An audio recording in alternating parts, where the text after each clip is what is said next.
Welcome to Bradley Central High School and Mix 104.1, where games supplied to you by Wholesale Supply Group. Coming to you live here from Jim Smith Arena, where the Barretts and the Bears will take on the Ooltewah Owls and the Lady Owls tonight. It is a special night in a lot of ways. It's here at Bradley today. We are observing the Heart Month with red, and the girls are decked out in pink tonight. Those hot pink uniforms that our girls are wearing tonight. That will be observed as well. And then tonight we'll have the winter court for the girls, what they typically would call the Valentine's court. It's a little bit earlier than Valentine's, so they're going to just call it the winter court, and we'll crown a queen here tonight. But right now we're getting warmed up for the game. We just had the boys JV completed, and the Bradley boys rolled 77-16, 77-16 in the easy win. No girls JV tonight. Ooltewah opted out of that. They didn't play us there at their place in a girls JV last time, and they didn't have enough players in their program right now to play. They felt like in a JV game. They got a lot of freshmen and youngsters on this senior team, so they didn't want to play and have them play again tonight. They'd have to use a lot of the same players in both cases. But anyway, tonight, of course, here we're in the Crawford's Pharmacy portion of our broadcast. We'd like to welcome a new sponsor tonight, Midlab. Our broadcast booth here and there at the station is sanitized by Midlab. And for everything clean, check out Midlab at midlablab.com. And right now, you know, folks, that is a wise thing to keep in mind, because we all need to be sanitary in all the work conditions and things that we can, and try to keep the pandemic trending downward so we can keep our basketball season going on. But looking at the history between these two teams, while we have a chance here, a long, lengthy history between the Barretts and the Lady Owls. And the Bears have dominated that in a big, big way with 129 wins in 132 games. They've won 129 and lost only 3 games in this series. It dates back to 1925, actually. There's a few years in there they did not play, but Bradley girls right now on a 42-game winning streak against Ooltewah. And prior to that, they had won quite a few games well, but right now it's a 42-game winning streak. Bears streaks, looking at that, in the district, they've won 92 consecutive district games, have not lost since the 2013 or 14-15 season, and that loss was to Cleveland High School in overtime at Cleveland Middle School. Our last home district loss was even further back in 2010, which was actually the very first game that Coach Jason Reuter coached in a district home game, and he lost that game. He is 66-1 at home against district opponents here at Bradley Central. Current home winning streak is 20 straight games here for the Barretts. They did lose 2 games last year, and both lost them back-to-back, actually, between Innsworth and I believe it was Blackman beat us back-to-back. First time and the only time that they've lost back-to-back home games under Coach Reuter.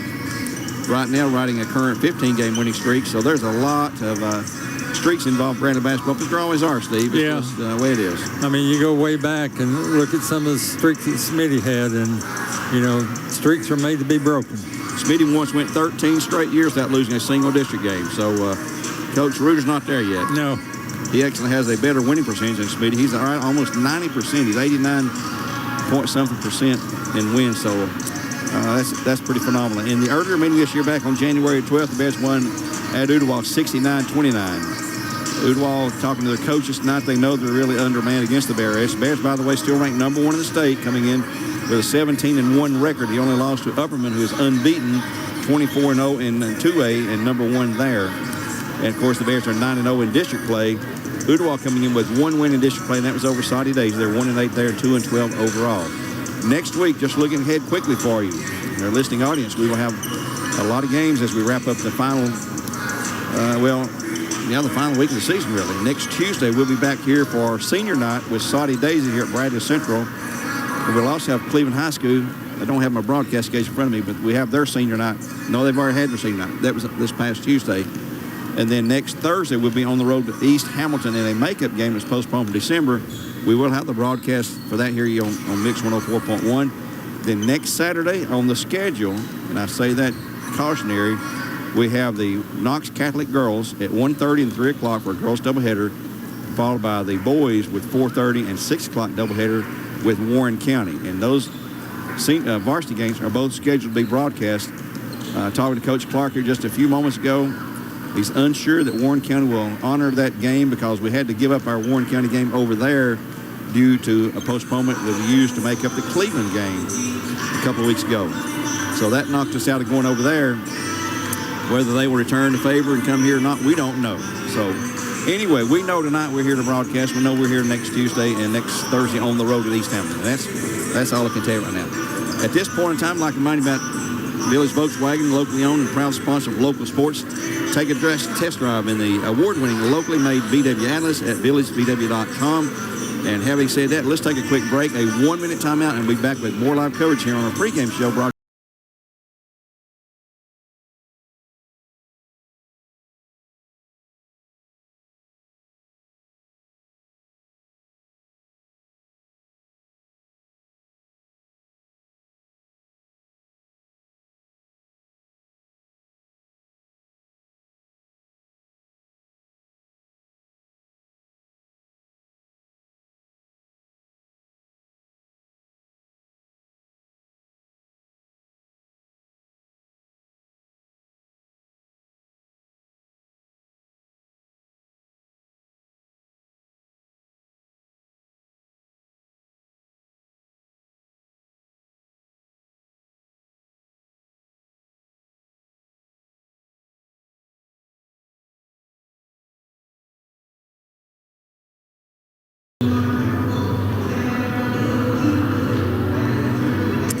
Back at Bradley Central here on Mix 104.1, where games supplied to you all season long by Wholesale Supply Group. We're in the Crawford's Pharmacy pregame portion of the program in our mid-lab booth here. Here's the starting line for both teams, brought to you by Honda of Cleveland. First off, well, we don't have the starters yet. I tell you what, we'll hold the starters for later here. We'll get those for you in just a moment. Just to remind the folks that we've got a lot of broadcasts coming up, and we will have a lot of coverage for you here. The district tournament meeting will take place next Wednesday at 10 a.m. And let me ask Joe Cannon 1 second here.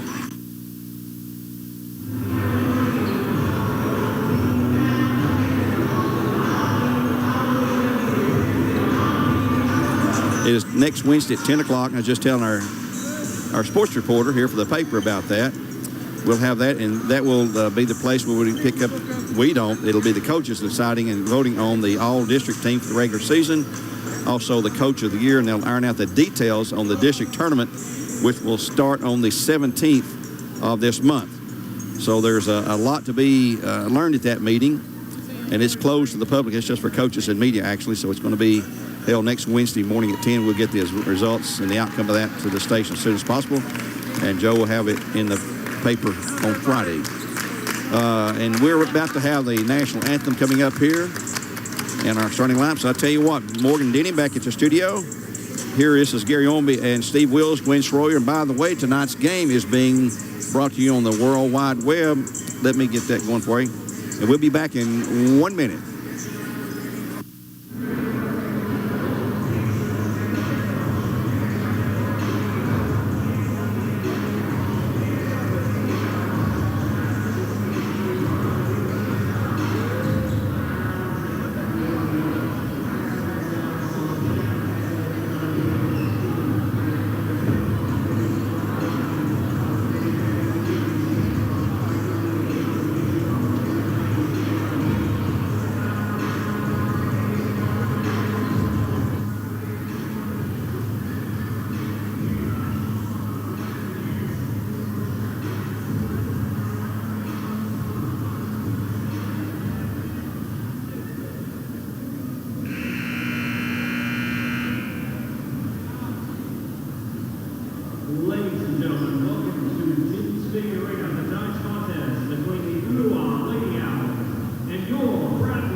Back now, ready to look at our Honda of Cleveland starting line for both teams. But first, for the Lady Owls of Ooltewah and Coach Ben Braun in his first year. He was an assistant prior to this, and he is the head coach now, and assisted by Keela Foreman, who used to teach right here at Bradley Central, whose daughter played for Bradley Central.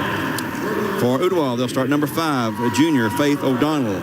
Number 10, a senior, Brooklyn Hilliard. Number 11, a senior, Shay Thompson. Number 12, a junior, Jada Tharp. And number 21, a sophomore, Mackenzie Bernier. I hope that's how you pronounce it. It looks like a French name to me there. Anyway, for the Barretts, they'll start their normal 5'6" sophomore, Ashlyn Carpenter. 5'6" senior, number 2, Jemiah Williams. 5'8" senior, number 4, Kelsey Carmen. A 6-foot sophomore, number 42, Hannah Jones. And a 6'1" senior, number 43, Anna Mahonen, for Coach Jason Reuter, and he's assisted by Keith Freeman, Amy Tinsley, and Adam Belford for the Barretts. They're 17-1, ranked number 1 in the state, have been all year long, and still technically defending AAA state champs, Steve. I mean, nobody's won it since us. Right. I mean, it's still out there. Still out there, and we hope to get back to the state again this year. That's Jason Reuter's goal. He'll tell you, flat out tell you every single year. And Steve, while we have a chance, why don't you tell us about our good friends at Buddy's Barbecue? Okay, if you're hungry after the game, we can go have a Buddy's Barbecue break. You can grab a big old hogback potato and a pork sandwich and a hot fudge cake. Get it online or go through the drive-thru. And I didn't have anything to eat since lunch, so. Made you hungry, huh? Yeah, we may not read that too much often, but we're ready to get the tip-off. Bradley in pink, Ooltewah in red, so it's a different look for the Bears. They do this once a year, and this is a National Heart Month. Today here at Bradley, we're wearing all red. Hopefully, I had people trying to wear red, and quickly the Bears will take it lead as Hannah Jones off the tip from Anna Mahonen to Jemiah Williams for the first 2 points of the game. And the Bears will score first under the first 10 seconds. And now we've got a trap, and we've got a jump ball call. It'll go to Ooltewah. Ooltewah, in the past, actually, they won a state title in 1975, and the Bears won their 4th. But they fall on hard times here recently, and here's a turnover going to the Bears. Sloan Carpenter head to Jemiah Williams. Jemiah loses it. She's in the triple team coverage. And here's Kelsey Carmen for a long 3, and it's bottom. Kelsey. 3-pointer for the Barretts. And for Cleveland Utilities, for Miss Kelsey Carmen, who's going to be playing volleyball at Covenant College up on the hilltop at Lookout Mountain. And if you've not been to that campus, that is a beautiful, absolutely gorgeous campus. We've got a turnover from the Owls under defensive pressure. And this should be an easy win. I'm not trying to be disrespectful. I'm just trying to be honest, folks. Ooltewah program is down, trying to work and get back. But once you get down, it's hard to come back quick. Here's Kelsey Carmen. Thought about another 3. Sloan Carpenter to Jemiah left side. Now down low to Hannah Jones. She tries to go to Mahonen. Should have shot it, and she didn't. Jump ball to the Barretts. 5-0 Bradley. 7 minutes to go in the period. And Steve, it's just, let's be honest. It's a mismatch. It is, and they know that, and we know that, and we just want to get through this game with no injuries. Sloan Carpenter, a pull-up jumper shot, no good. Rebounded underneath by Ooltewah and taken away by the Lady Owls. They'll lose it. Hannah Jones and the Bears. It's just a sloppy game right now. And Ooltewah got away with a double dribble there, looked like. They will bring it into front court and try to get something set up offensively. Mackenzie Bernier, or Bernier, B-E-R-N-I-E-R, that may be Bernier, I guess. Anyway, the Lady Owls have it on the left side. Shay Thompson controlling. They'll throw it away, but they're going to save it, though. Offensive possession. Faith O'Donnell, the junior, spins across the baseline, fires up a shot. It's up. It's no good. Rebound on the backside to Anna Mahonen for the Barretts. We're going to go the other way. Jemiah Williams looking down the floor for a streaky Hannah Jones, who can really get down the floor. Inside low to Jones, left baseline. Ball tipped away and out of bounds to the Barretts. Bradley not making crisp passes, and Carsey Weber will check in quickly for Hannah Jones. Carsey, a 5'11 junior, wearing number 10. Come in with a 6 points per game average for the Barretts. The league score for the Barretts, by the way, is Anna Mahonen with 13.5, but right behind her is Hannah Jones at 13.4 on the season. Inside low, Anna Mahonen connects. Her first 2, and it is 7-0 Barretts. Brad's going to apply some pressure. They like to play the man-to-man, try to trap the half line when they get an opportunity to do that. O'Donnell with the ball. Out top, has it slapped away. Mahonen ahead on the fast break to Kelsey Carmen for 2.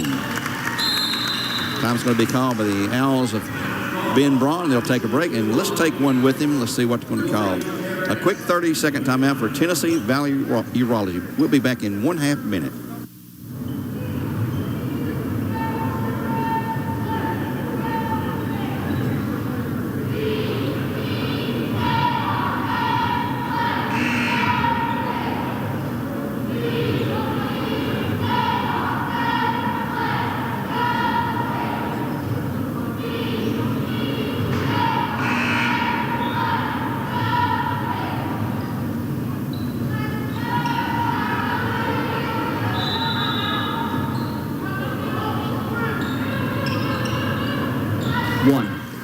Back here at Bradley Central on Mix 104.1, another turnover to the Bearettes.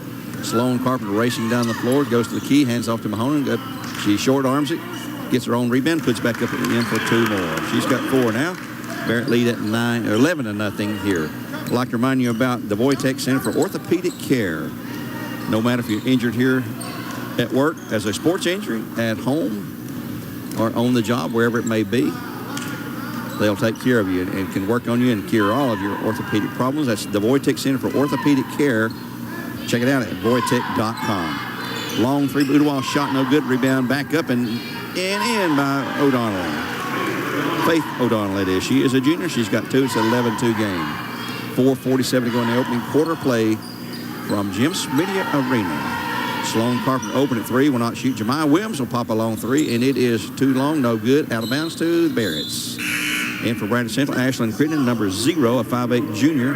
Had an outstanding game the last night out with 14 points, which was a career high for her. She'll replace Jemiah Williams. Kelsey Carpenter inbounds along the baseline to Sloan Carpenter. She'll shoot to 3. It's up no good. Rebound, Udawal. Taken away by Mackenzie Bernier. Udawal with the ball in front court. Nearly stolen by Crittenden. O'Donnell has it. Gives to a teammate way over the corner. It's going to be knocked out of bounds by Crittenden. Brooklyn Hilliard working against Crittenden that time. In for Udawal. Big post player, number 23, Rachel Dunbar. She is a freshman. And she is about 2 or 3 inches taller, or 2 inches taller than Mahoney, who is 6'1". And there's a foul call on Mahoney against her. Mahoney gets her foul, first foul called in the game. And shooting 2 at the line, number 23 will be Rachel Dunbar after that foul for the losses of Andrew B. Morgan. She fires the first shot up softly, and it is no good. She'll have 1 more. 4:18 in the period. 11-2, Barrett's by 9. 1 more shot coming up. She's just a green freshman. She got some outstanding potential in her, I would think. Next shot is good, so she gets her first point of the night. 11-3, the Bears by 8, and they have the basketball in front court. Crittenden working that right wing, puts it on the floor, dribbles across the lane, kicks it back to Carpenter, deep in that right corner baseline. She'll spin back out top. They're seeing what's open inside. They're trying to go to Mahoney. Mahoney, for once, has got a girl actually bigger than her. Here's Kelsey Carmen. She'll pop the 3, and it's going to be partially blocked. Rebound to Mahoney, up for 2. Nope. Tipped and controlled by Crittenden for 2. She's got it. Ashlyn Crittenden picks up her first bucket, and it's 13-3. Barrett's up by 10 now. McKenna Miles preparing to check in for the Barretts. Down low, here comes a running jumper. Shot no good, but Udawal out of bounds to Udawal. Shot that time by Mackenzie Vernier. Number 33 in, 5'6" sophomore, McKenna Miles for the Barretts. She'll replace Kelsey Carmen. 3:37 in the period, 13-3 Barretts. You're going to inbound the left baseline. She better throw the ball in and have a 5-second count on. If she does, bring it in. And Udawal will maintain control. Driving that baseline, shot up, air ball, rebound on the backside by McKenna Miles. Ahead to Crittenden. Crittenden looking for an open teammate. Goes in the left corner now to Sloan Carpenter. She will stop and pop a little 10-footer. Has it blocked, though. Nice move that time by Mackenzie Bernier, and she'll take the ball down the floor and nearly throw it away as it's picked up by Jada Tharp. Brad's going to check Jemiah Williams back in here in a moment. Drive by the baseline. Shot no good. Rebound to the Barretts. It'll be Carpenter with the ball. A long lead pass to McKenna Miles. With a fast break down the floor. Shot up. No good. Out of bounds to Udawal. In for Bradley again. Jemiah Williams will check in. And also for Udawal, number 25, Naya Mooney, a freshman. Sloan Carpenter will check out for the Barretts at 2:57 to go in a 13-3 game. Barretts up. backcourt. Trouble for Ooltewah. They got a double team right in front of us here, and she'll find a teammate and go to Bernier. Here's a long three-pointer shot, no good. Rebound to out of bounds to Bradley. That attempt that time, a three-pointer by Jada Tharp, who's a junior for the Lady Owls. 2:40 in the period. We'll have the boys game to follow.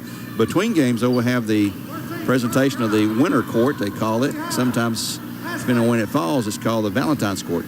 Here's Crittenden for a long three, and it's high, no good. Rebound, out of bounds to Ooltewah. Carson Weber couldn't rein it in there.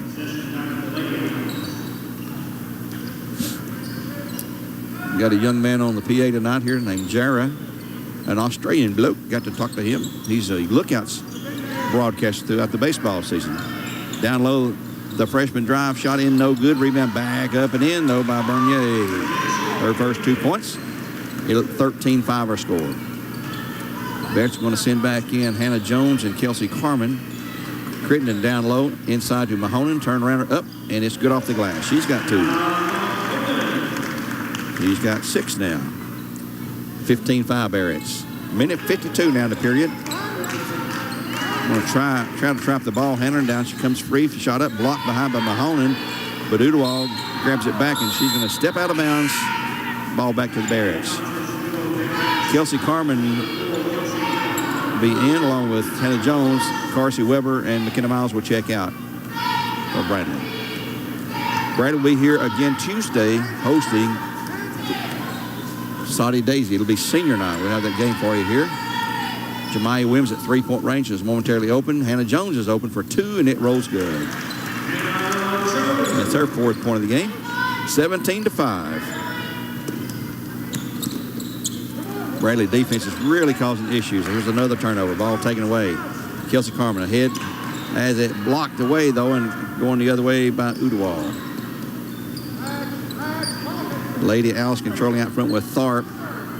A smallest girl. It goes inside to the freshman. Shot up. Walking call on Dunbar. In for Ooltewah, number 10 and 5, Brooklyn Hilliard back in, and Faith O'Donnell back in. They started the game earlier with 1:02 now in the period. 17-5 Bears by 12. Boys game was a close battle down there. The Bears won it by 12 or 13. And it was a close game to the 4th period in the zone. And here's a three-pointer by Kelsey Carmen. Her second for Cleveland Utilities. And the lead now is 20-5. Tharp. Here's a steal by Hannah Jones. She's going to wait for a little bit of help. Crittenden thought about a drive. She will drive. Shot up. No good. Rebound Ooltewah. Pulled away by Tharp. Clock's at 28 seconds here in the period now. Tharp into front court. Gives it up to teammate O'Donnell. O'Donnell looking to go to Bernier. Keeps the dribble alive. 5-second count was on, I thought. Maybe not. And Kelsey Carmen will knock it out of bounds with 12.7 to go in the period. And a good crowd here, Steve. Just looking around. As big as the McMinn County crowd usually. Yeah, we was thinking it might not be as good, but, you know, it's Friday night. If you ain't got nothing to do, come on out. I think we can still pack somebody in. Dunbar shot is blocked out of bounds by Mahonen, and it's off of Dunbar on the block. The Bears will have with 7.6 to go in the period. They've got plenty of time to get a shot off. Jemiah Williams quickly in front court. Crittenden. Here's Jones for a long 3, and it's no good. Rebound, no good. So after 1, it's Bradley Central on top by 20-5. The Bears 20. The Owls, Lady Owls 5, and we'll take a 1-minute timeout here on Mix 104.1 and return in just 60 seconds.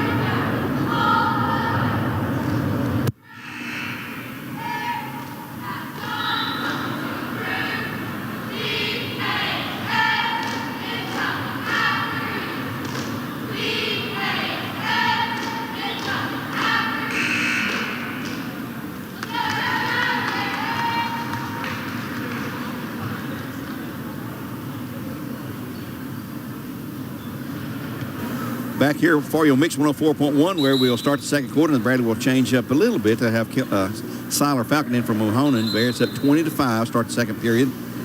We'll have Carpenter, Crittenden, Carmen, the 3 C's there, along with Jones and Falcon for the Barretts. Ooltewah will return Bernier, Tharp, O'Donnell, along with Hilliard and Thompson. So their starting five's back intact. Ooltewah driving with the ball, and they'll lose it out of bounds to the Barretts. Hannah Crittenden reached in, or Ashton Crittenden reached in and slapped the ball away and hit Ooltewah player off her foot and rolls away to the Barretts. 20-5, Barretts with the basketball. Crittenden way out on the left wing. Kelsey Carmen down low to Siler Falcon, back to Jones for 2. Shot is no good. Rebound by Falcon. She's going to be fouled. Going to be fouling number 11 for Ooltewah. It's going to be Shay Thompson, her first, team first. But to the line, shooting 2 free throws for a Crown Chrysler Dodge Jeep Ram will be a junior 6'2", number 40, Siler Falcon. After the foul for the losses of Andrew B. Morgan, she'll miss the first and have one more coming up. Clock's at 7:36 in the half now. Second shot is good. So she's 1 for 2, and she's got her name in the scorebook tonight. 21-5 Barretts. Bernier has it stripped away by Ashlyn Crittenden. She'll take it to the hoop for the layup. It's up and good for 2. Crittenden really coming into her own here recently. Yeah, these last 2 games, she's really stepped her game up. So her defense has been really good. She had a career-high points last game, but Coach was proud of her defense. Siler Falcon off the missed shot, a long lead pass ahead to Crittenden. She's going to give it up to Jones for 2, and it rolls good. And it was 6. 25-5. The lead is growing. Ooltewah just about to it in our lap here. Yeah, I was ready to catch that one. Tharp's double team, and Ooltewah's going to have to take a break because she got trapped against the half line. And he's going to take a 60-second break here. A timeout on the floor for Tennessee Valley Raji. For Ooltewah, a 1-minute break here on Mix 104.1.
Next week also on our broadcast schedule, on Monday we have Walker Valley hosting McMinn Central in a non-district game, and then we'll have on the 9th, well, that's Bradley and Saudi Days next Tuesday. On Thursday it'll be Cleveland High School hosting Bearden, and as far as we know those games are still on go. That's Thursday, Cleveland High School in Bearden. On the 11th, that same night, we have Bradley Central at East Hamilton, so that's a doubleheader night for us there. And then we'll have Walker Valley and Cleveland battling on the 12th from Walker Valley. That'll be senior night for Walker Valley. And then mention the Saturday broadcast, Knox Catholic in Warren County. So there's a lot of exciting action going on the radio. We'll have it all covered for you. And when the tournament starts, we'll have all 3 teams, both boys and girls. 6 different teams will follow in the postseason for the boys and girls, starting with District 5. Ashlyn Crittenden with the ball for the Bears, who lead at 25-5. Crittenden and Carpenter back and forth. Hannah Jones wants to go inside, and Siler Falcon is going to be fouled from away from the ball. Looks like 23. Yep. Dunbar picks up the foul, her first, team second. And that was away from the ball. They were battling inside now. Siler Falcon can match up with her. Siler's a big girl, too. She's 6'2". Here's a drive inside and good by Carpenter. Her first 2 of the night. 27-5, Barretts in backcourt. O'Donnell comes out half line, has the ball tipped, but it's going to be saved by a teammate. It'll be Hilliard with the ball. Here she's in trouble, and she will throw it across court here nearly to us. Picked up by Thompson on the save and then taken away by the Barretts. And it'll be Carpenter lead the way in a long lead pass to an unescorted Hannah Jones for 2. She's got 8. It looks like Carsey Weber will check back in for the Barretts at 5:44 in the half. 29-5. Barretts up by 24. Dunbar. Oh, she found a teammate. Oh, what a block by Hannah Jones. Had an easy bucket for Hannah Jones comes streaking through. Carsey Weber replaces Kelsey Carmen, and also for Ottawa, Sophie Harris, number 3, a freshman, replaces, I believe, O'Donnell. Trying to get along the baseline. It's stolen by Siler Falcon. Here's a long lead pass again. Hannah Jones streaking down the floor for an easy 2-point layup. She is fast. Yeah, she is. And Siler got her head up and found that one. That's 10 points for Hannah so far. She comes in averaging 13.4. And it's suddenly 31-5. Here's another takeaway by Ashton Crittenden for the easy 2-pointer. Ashland. We have an Ashland and an Ashton. It's Ashton Estrada and Ashlyn Crittenden. Here is another takeaway by the Barretts. Tharp controlling, wants to go down low to Dunbar, knocked away by Falcon and stolen by the Barretts. Carsey Weber to Carpenter. 4:52 in the half. A long pass ahead to Weber. Open for a second. Here's Hannah Jones. She'll fire 2, and it's no good. Rebound down low to Carsey Weber. Comes out there with it, and they'll reset the offense. Down low to Siler Falcon. Back to Weber. She'll pop the 3-pointer, and it's good. Carsey Weber, her first 3 of the night, and the 3rd for the Barretts. And for our 3-point sponsor, Cleveland Utilities. And another time it's going to be called by Ben Braun, his 3rd of the half. And it's another full timeout, a 60-second timeout. And we'll take one on behalf of Tennessee Valley Urology. And we'll return in 60 seconds on Mix 104.1.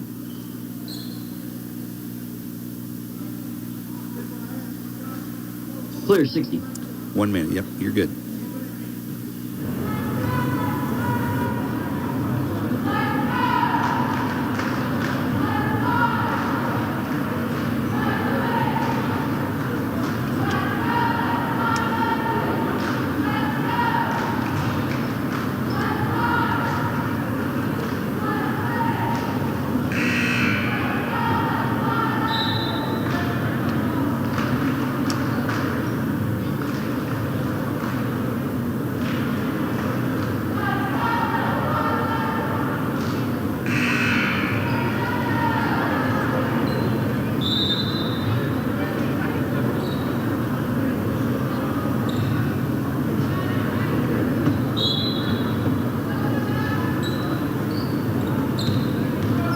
Timeout. Here's the ball stolen by Ashton Carpenter. And Sloan Carpenter head to Ashton Crittenden. So Crittenden picks up her 8th point of the game. She didn't start. 38-5. Down low, the Bears defense stopping the Owls. Dunbar goes up, has it blocked by Falcon. Rebound will go to Crittenden. Here come the Bears again. A long lead pass down the floor to Weber. She's go back to Jones, and boy, it's perfect teammate work there. And we've got whistle sounds for some reason. Oh, they're trying to get the ball. Yeah, the ball come back up half court. And back in for the Lady Owls would be number 21, Mackenzie Bernier, who is a sophomore. 40-5 our score here in the first half. 3:59 remaining in this period of play. Hilliard, pull-up jumper shot. It's good for 2. Not here. That's Thompson, number 11. Thompson, she's one of the seniors. 47. And here's a long 3 for the Barretts, and it's no good. Out of bounds to Udwall. Coach Reuter doesn't let up. You know, he's always coaching. No. It doesn't matter the score. And if I'm a player, I'd like to see him coach no matter what the score is. Yep, and that's what he does. The ball tipped out by the Barretts. Mr. Gwen Stroyer and his crew tonight are broadcasting this game, streaming it over the BCHS Barrett Network on Facebook. It's also live on YouTube tonight. So if you're near a computer, you're going home, there's a foul on Bradley, Siler Falcon. She'll pick up her first foul. If you want to watch our games, and I think every single game we've got left will be on the radio, and he'll stream all the home games. So next week we'll have Saudi game here, and then Saturday the Knox Catholic Warren County doubleheader will be streamed. Be on the road Thursday to East Hamilton. During the district, Bears will win the district, it looks like. And those games will be played here on the floor at Bradley Central, so he'll have those games as well, along with his students putting that production together. Free throws were missed And that's on the BCHS Bear Network, which is through Facebook, and then also on YouTube. He's a whiz at all this technical stuff that I can't even spell it, most of it. Here's a shot up by Dunbar. No good. Rebound down low. Dunbar got away with a foul over Jones. A long lead pass ahead to Mahonen, who's back in the game now. She will spin to the hoop for the layup. Shot too hard. No good. Rebound to Dunbar of Udawal. Thompson brings it into front court and goes to Tharp. Tharp's going to be challenged by McKenna Miles, who's also back in the game. Dunbar down low, lost the handle, out of bounds to the Bears. Another turnover. Boy, they've had a bunch of them. They're a young team for the most part. They've got several freshmen on the roster. They do start 2 seniors. Bears, it's at 40-7 with 2:58 here in the first half of play. Carsey Weber just passing up open shots right now. McKenna Miles, will she shoot the 3? Nope. She'll drive the elbow, throws it down low to Hannah Jones. She'll shoot it up. It's too hard. Back up at end, though, by Mahonen. Mahonen's got her 8th point on 4 field goals.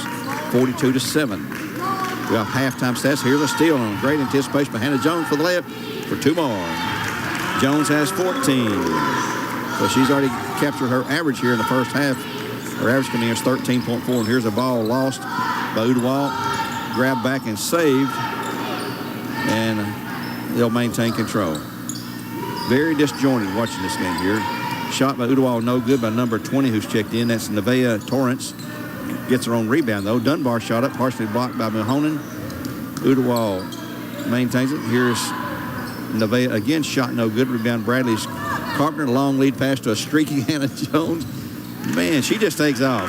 She's got another. She's got 16. She takes off, and the girls know. They get their head up to find her. Yeah.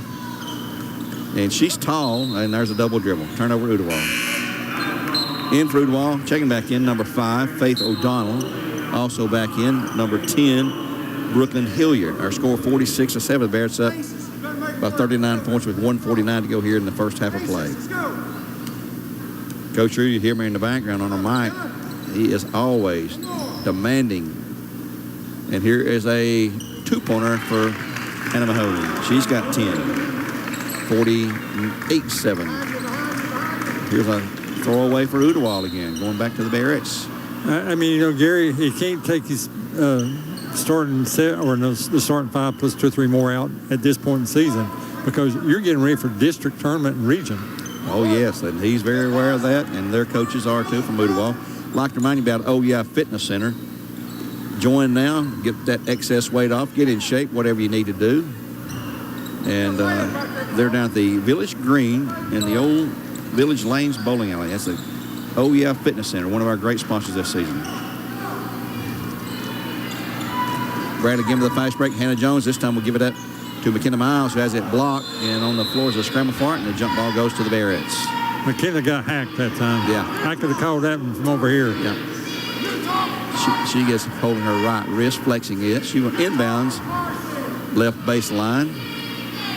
Brings it into Mahonen. Mahonen out top now to Hannah Jones. Back to Carsey. Carsey going inside low to Mahonen for 2. Carsey gets the assist. Mahonen gets the bucket. She's got 12. She comes in a 13.5 point average. O'Donnell in trouble out front with Tharp now. She'll lob the pass down low. Going to go to Bernier. She'll turn around deep inside to Thompson. Can't shoot, though. 33 point. Here's another steal. This is Mahonen all the way for the layup for 2. And Mahonen converts. She's got 14. And the lead is 52-7 here in the first half. You can watch the replay of these games on YouTube. They'll be archived and saved for your viewing enjoyment. A lot of our fans like to go back and look at those. Here's a foul call of the Bearettes. Number 42, Hannah Jones, her first, team third. Only 4 fouls called the whole, 5 fouls called the whole game. I'll take that anytime. That's the 6th one. They just now put it up. I'll take that anytime. Oh, yeah. Udawal's Tharp trying to inbounds on the baseline. Comes into Thompson.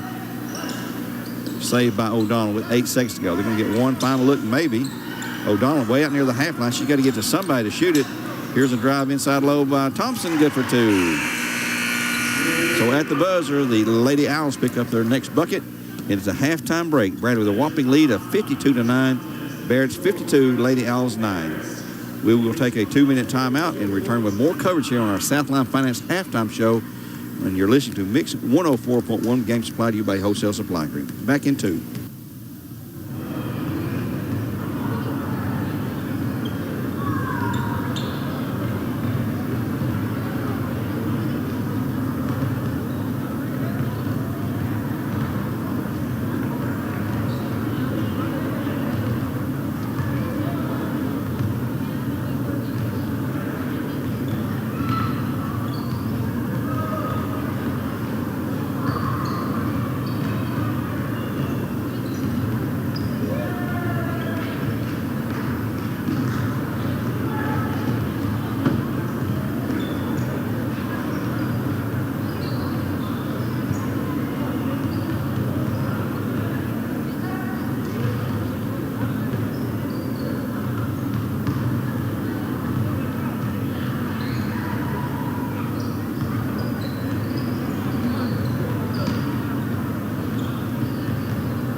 Welcome back to Mix 104.1. We're at halftime with the Bears are up 52-9 as we begin our Southland Finance halftime show, being talking to Drew German, the JV boys coach, who had a successful night tonight. And Drew, the guys got to watch the game. Guys looked good. A lot of people, everybody scored. Right. And they did what needed to be done tonight. Yeah. Everybody got in, did what we're supposed to do. I mean, we got to work on a few things here and there, but the biggest thing is just having them play hard and continue to play hard. And they've been doing that. You've got a good-looking bunch of freshmen and JV players that future looks bright for the boys program. And I was just looking at your scorebook here. You've got 2 players that hit double figures tonight. Jackson Airy with 15 and Pierce Ballinger with 13. But as you said, everybody else scored. And it was a matter of it didn't matter who the lead scorer was, but everybody got a chance to play a lot of minutes tonight too. Right. We would go, we could go 5 in, 5 out, and just try to get people a whole lot of minutes. Final score, by the way, was 77-16. I don't think I mentioned that. Now you'll be playing again here Tuesday against Saudi Daisy. Yes, we have Tuesday. Then we've got East Hamilton, and then Warren County. We should have a JV game with Warren County to finish it out.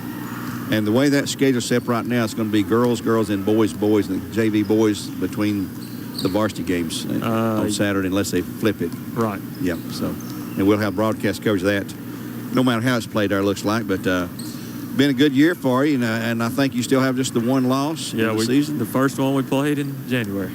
Yeah, that's right. We did get a late start there, but I guess a lot of folks did get a late start. What are you working on this time of year? You pretty much know who your starters are and who your first subs off the bench are. So what are you? Well, I mean, now this is your second time through the district for varsity. Yeah. So you've seen them once. You've seen, have they adjusted to different things? You've seen on film, how do they adjust against the different teams we've played? How does Ooltewah play against East Hamilton? How do they play against Cleveland? How did they play against us the first time? And you try to see kind of what tendencies do they have, and how can we basically sub the right way to match what they're going to try to do.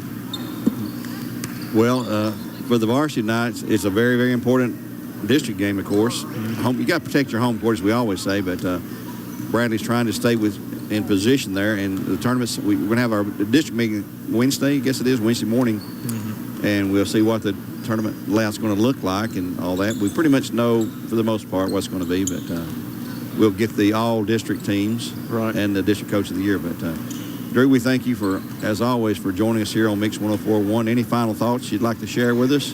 I tell you one thing. Look at the crowd, though. Is it not nice to have people back in here? Yeah, And, I mean, you can't. People across the gym can't hear us talking right now, so it's pretty nice. Well, that's true. I think we got a bigger crowd here tonight we had from McMinn County the other night. Right.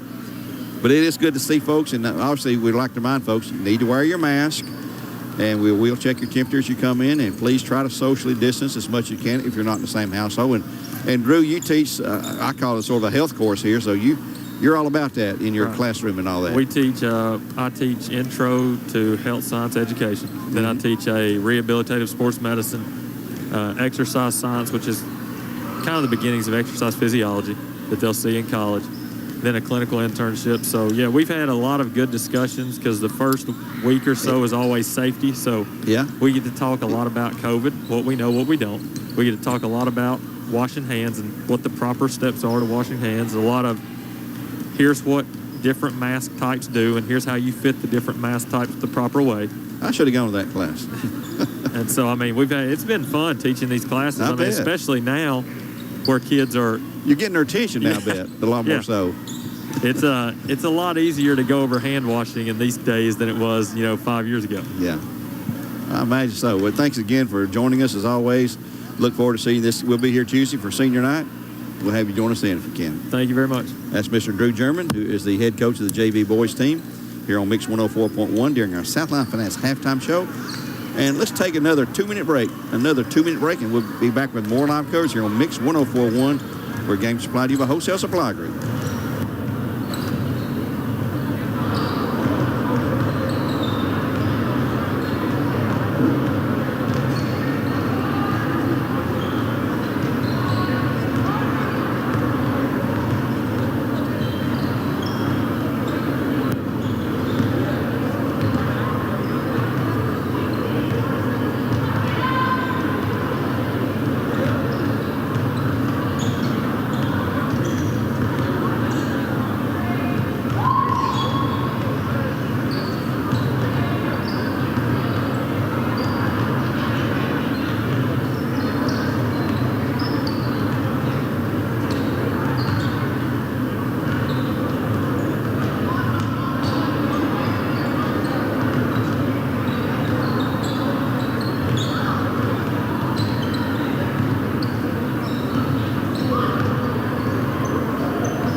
Back here on Mix 104.1 during our Southland Finance halftime show. I'd like to remind you that our new sponsor tonight, MidLab, is our sanitized sponsor, I guess you could say. They take care of keeping things safe and sanitized at the studio, and we appreciate them joining us as our newest sponsor. That's MidLab, and you can check them out at midlab.com, midlab.com. Steve, give us our first half stats there. Okay, for the Lady Owls, Faith O'Donnell had 2, Shay Thompson 4, and Mackenzie Berner had 2. For the Barretts, Kelsey Carmen 8, Hannah Jones 16, Anna Mahonen 14, and Ashlyn Crittenden 8. Udwall turned it over 24 times, and the Barretts made them pay. They had 36 points off of those turnovers. The Barretts had 38 points in the paint.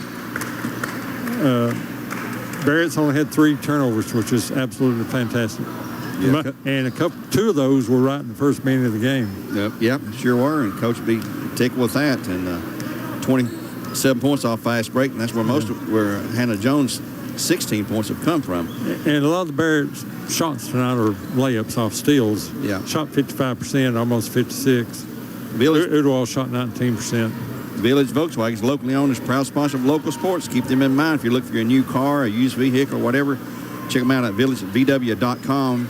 Of course, they make the award-winning VW Atlas, and I just saw today where they're going to have a new company come in that's going to provide them with another product, bringing a bunch more jobs to the Chattanooga and Cleveland area.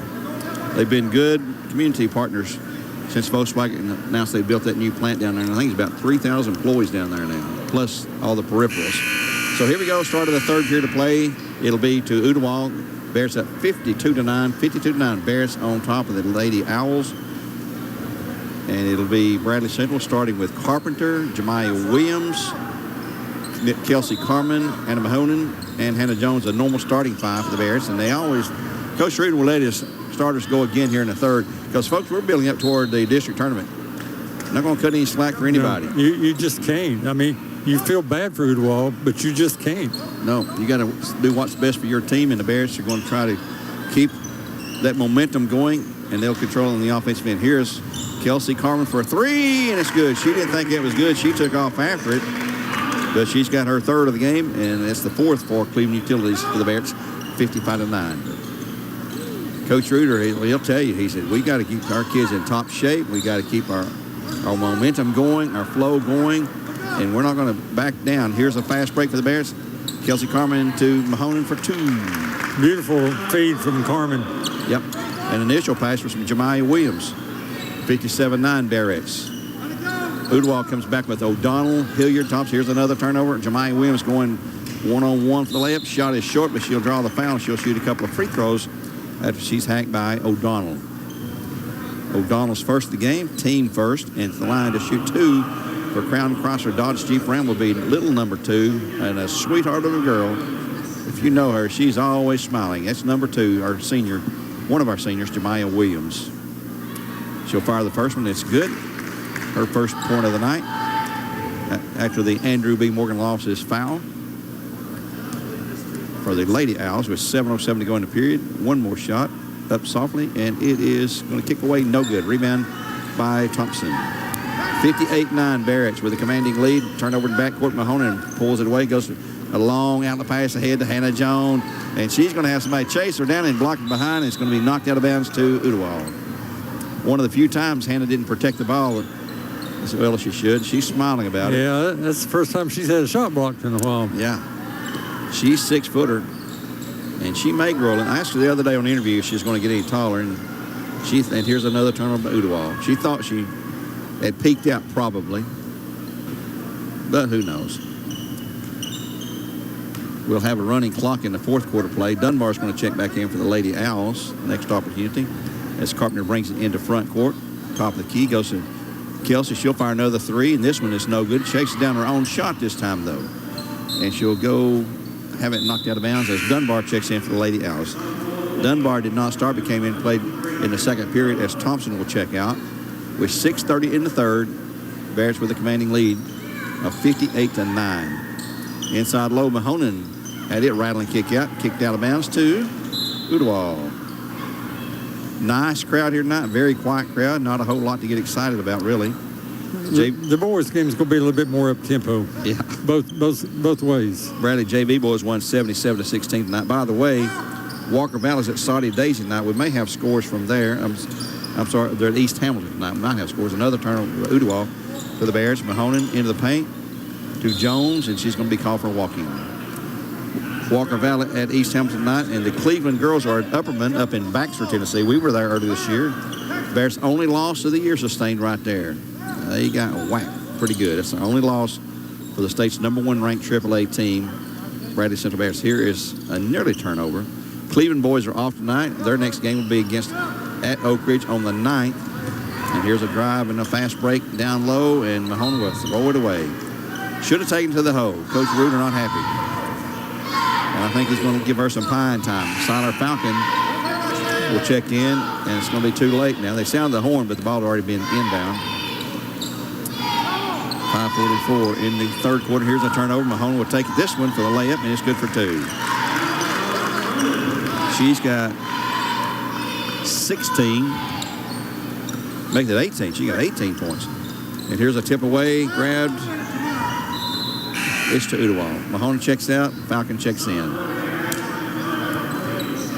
No doubt about it, Coach Reuter's not going to back off on his coaching, and he's going to coach you hard. That's one of the things about it's tough for some girls to get used to that. Here's a shot blocked by Falcon. Dunbar, the big girl, had the shot blocked. Here's Hannah Jones with another run out. It's up too hard this time. She's missed a couple of those.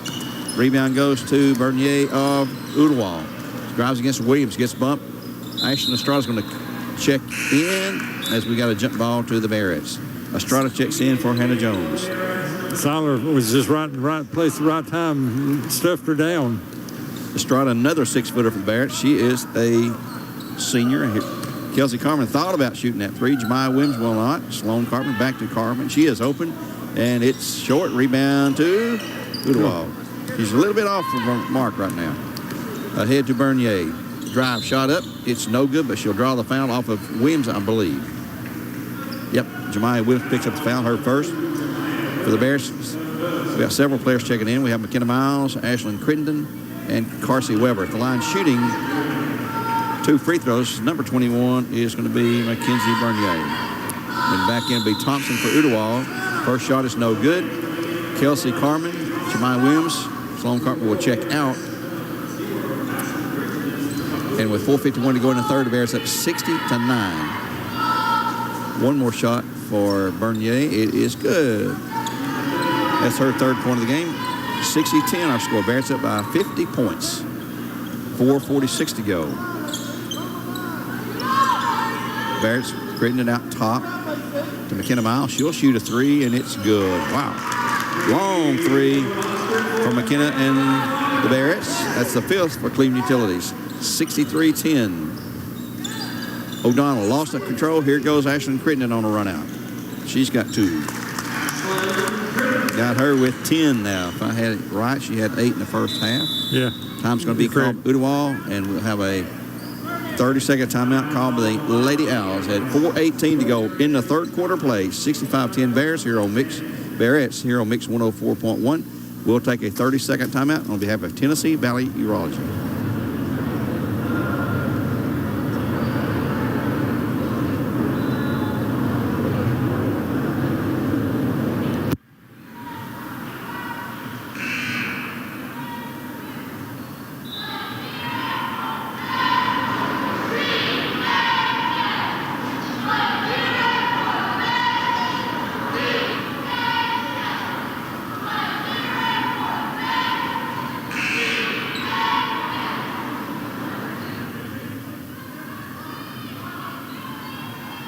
Mix 104.1 at Brandon Central High School's Jim Smee Arena, where the Bears are up in a whopping lead of 65-10.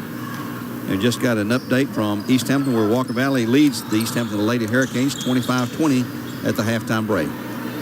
Bears trying to go for another steal, and it's going to be will momentarily have it. That's going to be out of bounds to Udawal. Coach Reuter, you can hear him here.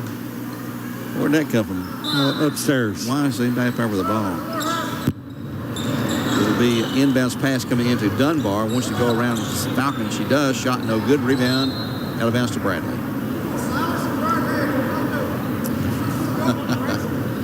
Coach Reuter telling Falcons, say, hey, she's right-handed. So they pick up all these little idiosyncrasies by watching film. Crittenden goes to Falcon, brings it back out now to Weber. McKenna Miles, top of the key. Crittenden. She ought to shoot. She was wide open. Estrada down low, can't shoot. Now Crittenden cross court to Weber for 3, and it is good for another 3. Carsey, her second of the game, Barrett 6 for Cleveland Utilities. 68-10 our score. I'd like to remind you about the Wojtek Center for Orthopedic Care. If you get injured at work, at home, anywhere, hopefully you won't, but if you do, remember them. Shot by Udawal is good by Dunbar. She's counted, and she's going to be fouled by number 10, that's Weber. Weber's first, team first of the half. Dunbar's second shot. Yep, keep Wojtek Center for Orthopedic Care in mind. That's our good buddy, Dr. Gary Wojtek. And you can check the website out at wojtek.com. Free throw is good by Dunbar. She's picked up 4, and she's tied for their leading scorer. 68-13, Barrett's. Weber, left side. And McKenna. Falcon in the paint. She's got to get out of there. The count's on. And McKenna with the drive can't shoot. Crittenden inside low to Estrada up for 2. Nice strong move by Ashton. Who, by the way, Ashton. That's Ashton for her. She's going to play her basketball at Bryan College. She signed a scholarship. And Anna Mahona's going to go to Lee to play basketball. Kelsey Carmen will be playing volleyball at Covenant. Udawal turnaround shot up and in by number 21, Mackenzie Bernier. She's got 6 now. She takes the scoring lead for the Lady Owls. 70-15 our score. Crittenden look toward to go like she would. McKenna Miles will fire 3, and it's good again. McKenna's not touching nothing but net. She's got 2. The Bears have 7. 73-15 with 2.5 to go. We'll have a running clock, we said, here in the fourth period. That'll get this game over with in a hurry. Bernier cross-court pass, pulled down by Hilliard. Inside low to Dunbar. Tries to go up. Shot blocked by Falcon again. Long lead pass. Here's Crittenden on the run out. Will she score? She will miss it.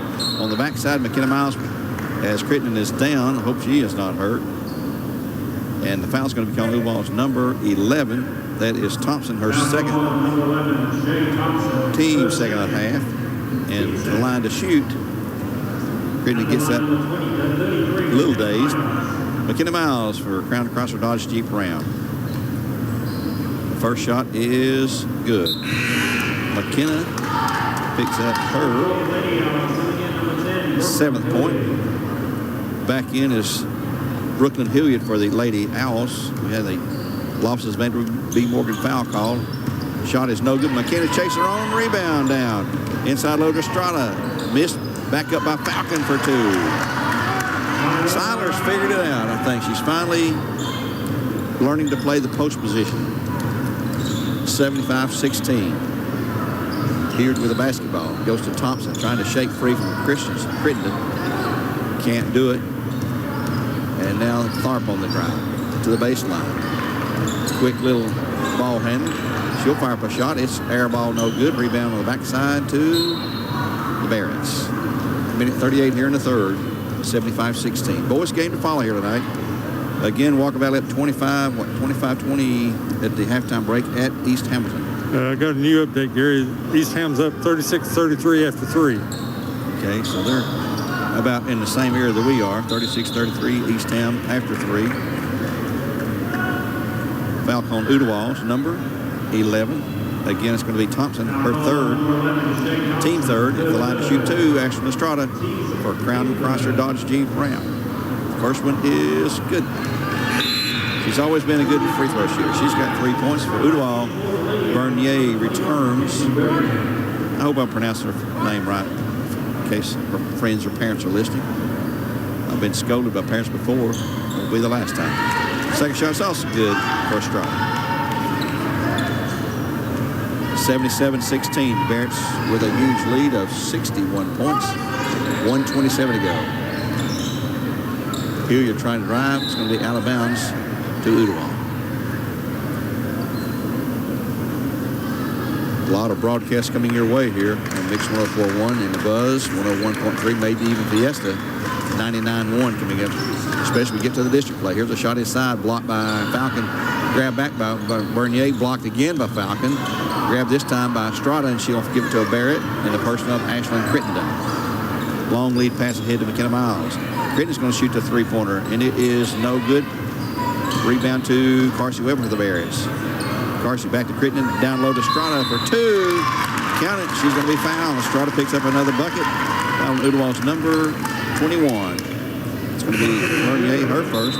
And in for the Lady Owls will be number 15. That's Kaylor Wardlaw, a sophomore. And back in will be Faith O'Donnell, a junior. The line shooting 1 for Crown Chrysler Dodge Jeep Ram is Estrada. She's picked up 6 points. This free throw is no good. Rebound out of bounds off Udawal. 56.6 in the third. And we got a bunch of people up here behind us too, Steve. Yeah, I hadn't noticed that. The home bleachers are pushed in behind the benches in case you haven't been here or seen it on our telecast. Here's a long 3 by Miles. This time it's no good. Rebound, Falcon down low. She's going to go up for 2, and she'll be fouled. She'll miss a shot. She'll take the free throws. Fouls on number 10, Hilliard, her first. Team foul number 5. And line shooting 2 for Crown Chrysler Dodge Jeep Ram. Number 40, our junior, 6'2", the tallest player on the team, Siler Falcon. First free throw is no good. Bounced high, then bounced away. One more shot. Could be good to have Siler back next year. This shot is up, and it is also no good. Rebound to Bernier of Udawal. She'll bring it down the floor herself. Goes to O'Donnell. O'Donnell back to Tharp. She'll shoot a long 3, and it's good for 3. First three-pointer line for the Lady Owls. Off the hands of Jada Tharp. 79-18. 32 seconds to go here in the third quarter play. Crittenden with McKenna Miles. Back to Crittenden. Going to hold it for one final shot. Clock at 24. Carsey Weber right here in front of Coach Reuter. Back to Miles. Those three girls out beyond the arc, just back and forth. Now there's 15 to go. Siler Falcon on the left side. Estrada on the right side on the post. Inside low, boy. Perfect move on a pass from Weber to Siler Falcon for 2. And in the third quarter play, your score, the Bears with a tremendous lead of 81-18. Bradley Central Bears 81, Ooltewah Lady Owls 18, and we'll be back with a fourth period in 1 minute here on Mix 104.1.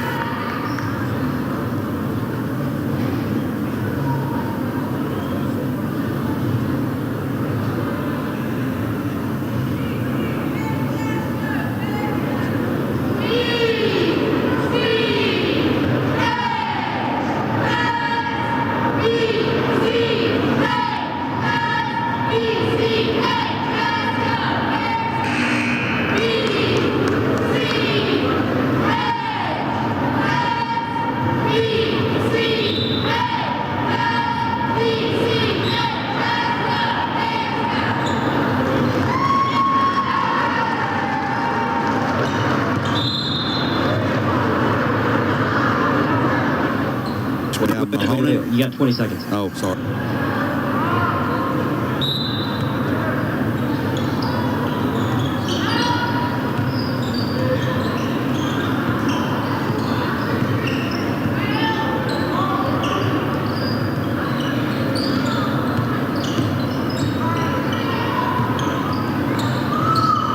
Back at Bradley Central, Ooltewah had the opening possession. Shot no good. Rebound by Caitlin Ledford's in the game for the Bears. Here's Mahoney with a run out, and she's got 2 more.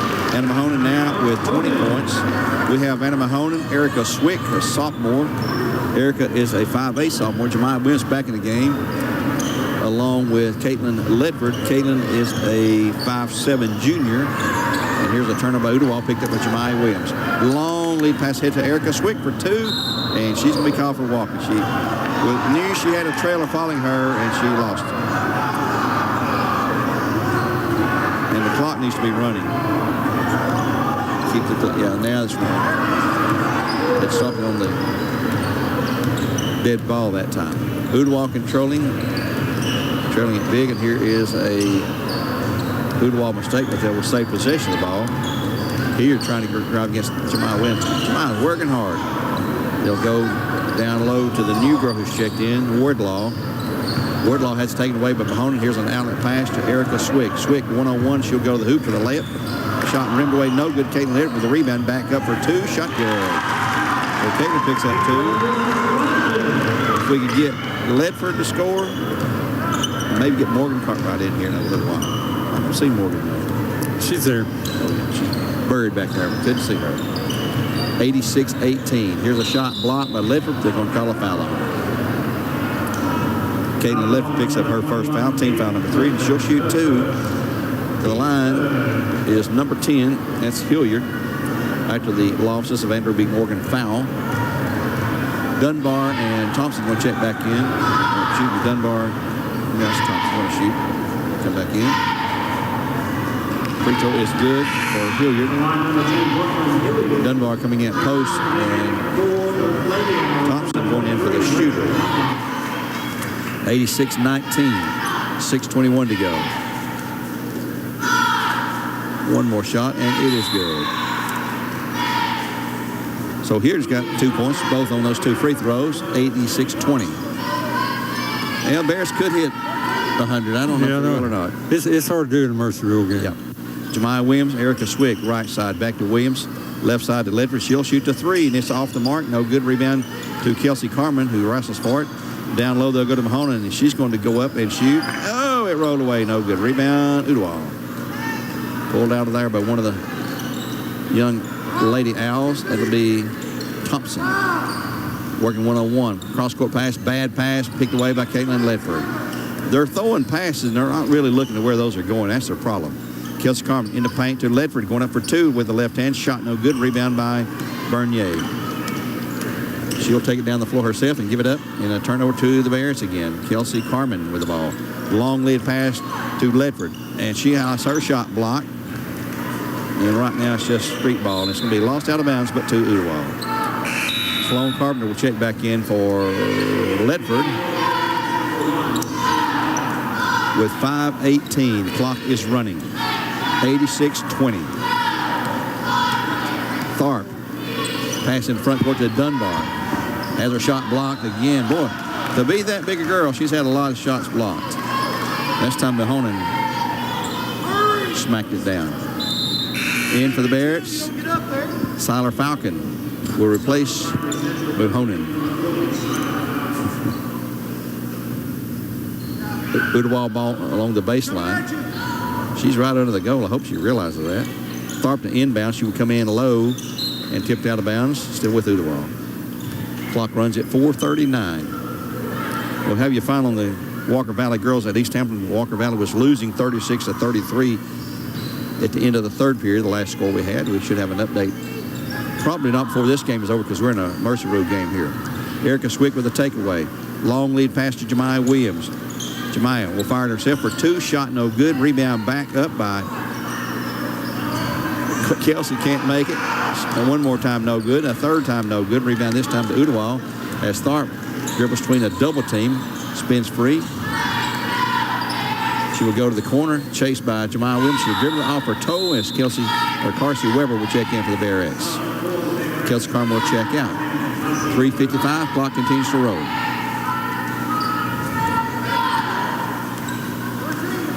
Carpenter back into the game for the Barretts. Goes to the left wing to Jemiah. To Carpenter. To Weber. They just pass the ball around. Here's Jemiah for three. It's going to rim away. No good. Tip to Siler Falcon. Erica Swick will fire a two-pointer, and it's good for two. And her foot on the line, and she's got four now. 88-20. Shot up. Ooltewah, no good. Rebound Bradley. Swick with the rebound. She is a good-looking sophomore. She's quick. She's feisty. Here's a long three. No good. Rebound. Falcon up for two. And she's going to be fouled. Siler's going to have to get that habit to bring that ball down. Yeah. And I'd like to see her play a little bit bigger with her hands up on defense. Shooting two, though, for Crown Crosser Dodge Jeep Ram with 3:12 to go. They do stop the clock, even with the running clock, and free throw is good. The Siler. To shoot free throws on injuries or call timeouts, they will stop the clock. She's got 6 now. 88-20. Ashlyn Crittenden will check back in. Next shot is also good. Crittenden in for Sloan Carpenter. 89-20. They're going to let Sloan get checked out here with the trainer. No, I think she's on the royalty court or whatever you call it. Winter court. Winter. Yeah, she needs to go put on something pretty or whatever. They don't got there looking sweaty and whatever. 89-20 Bears with the basketball. Swick, McKenna back to Swick. To Weber from the right elbow. No good. Rebound. Swick goes in there and steals it away. Back to McKenna Miles. Crittenden looking inside to Falcon. She's not open. Swick takes it to Falcon. Back to Crittenden. She's wide open for a three-pointer, and it is short. Back up by Weber. No good, but a foul call, and they'll shoot free throws with 2:21 to go. Foul zone number 23. Dunbar, her third. The line shooting two as the clock is finally stopped will be Carsey Weber. Carsey's first single point. She's got 2 3-pointers for a total of 7. She'll have one more. It is up and it's good. 91-20. 2:15 to go in the basketball game. Barrett's up with a big lead. There's the wall. Another turnover to wall. So, talking to their coach, the Ooltewah coach before the game, he said, we've just got to understand that Bradley will be a heavy favorite. We're going to try to have some fun, not pay attention to the scoreboard. And here's a long three by Swick, and that is a three-pointer. Erica Swick gets her first for Cleveland Tillies, and the Barretts' 8th of the game. We got a foul call on Bradley. That'll be on Crittenden. Number 0, her first of the game. McKenna Miles will check out. In for the Barretts will be someone I didn't see. Someone checked in, I'm not sure. Anyway, Ooltewah ball in the paint. Shot up by Tharp, no good. To the Owls, out of bounds. 1:14 to go, 95-20. Don't believe the Bears will hit 100. They're going to be mighty, mighty close. Most they scored in a long, long time. Let us check on that if we can. And here is Hilliard with the basketball. On to O'Donnell. O'Donnell out front with Ledford on her. They will have it knocked away. Here's a fast break layaway for the Barretts. It'll be Ledford for 2. You know what the girls are thinking. You know what they're thinking. They're winning 100, 97-20. A three-pointer would do it. Yeah. Ooltewah's Dunbar down for the shot. No good, but a foul, and that'll stop the clock with 32.9. Foul on Bradley Central's number 11. That'll be Swick. Her first at the line to shoot, 2. Back to the losses of Andrew B. Morgan. Foul is number 23, the freshman Dunbar. First name is Rachel. Gary, we hit 100 last year on the last second shot by Carpenter against Bledsoe. And it's been that long. First shot is no good. 32.9 seconds in the game. The next shot will be good. So she's got 3 free throws and 1 bucket for 5. 97-21, 30 seconds to go. Will they shoot the 3? Crittenden's going to have it. Nope, not going to shoot it. She'll drive down low, and she's going to be fouled. Fouls on Dunbar. Her 4th. They'll stop the clock with 16.6. Yeah. At the line shooting will be number 0, Ashlyn Crittenden, who's a junior, 5'8" junior. She's got 10 points so far in the game. Short. 1 more. Something about that 100 mark that The kids just get fired up. thrills the fans. Yeah. It's like a dunk in the boys' game. 1 more shot for Ashlyn. And this one is good. She's got 11. The Bears have 98. And here's a turnover. No, almost. That crowd will go crazy. And there's it out of bounds. Yeah. Ooltewah with clocks running, and they're not going to get 100. Matter of fact, the horn's going to sound, and that's the game. So the Bears win it in a blowout win. Final again, 98-21, 98-21. The Bears win to improve the record to 18-1, 10-0 in the district. And Ooltewah will drop to 1-9 and 2-13. And let's see if we can get McKenna Miles for 1, Steve. And who was we talking about a little earlier? Carmen. Yeah, let's get Kelsey and McKenna Miles. Let's get those 2. Amy. It's here on Mix 104.1 where this game has just ended. Right now we're going to have a presentation of the winter court. Some lovely young ladies, and we'll have one crowned as our winter court queen, sort of like the Valentine's Queen, but they're going to call it the winter court today. We'll take a 2-minute break. We'll be back with more live coverage here on Mix 104.1 with the Bears win at 98-21. Back in 2 minutes.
final score again here on Mix 104.1. In the girls' game, the Bradley Central Bears, the state's #1 ranked team, and there's a reason they are #1, folks.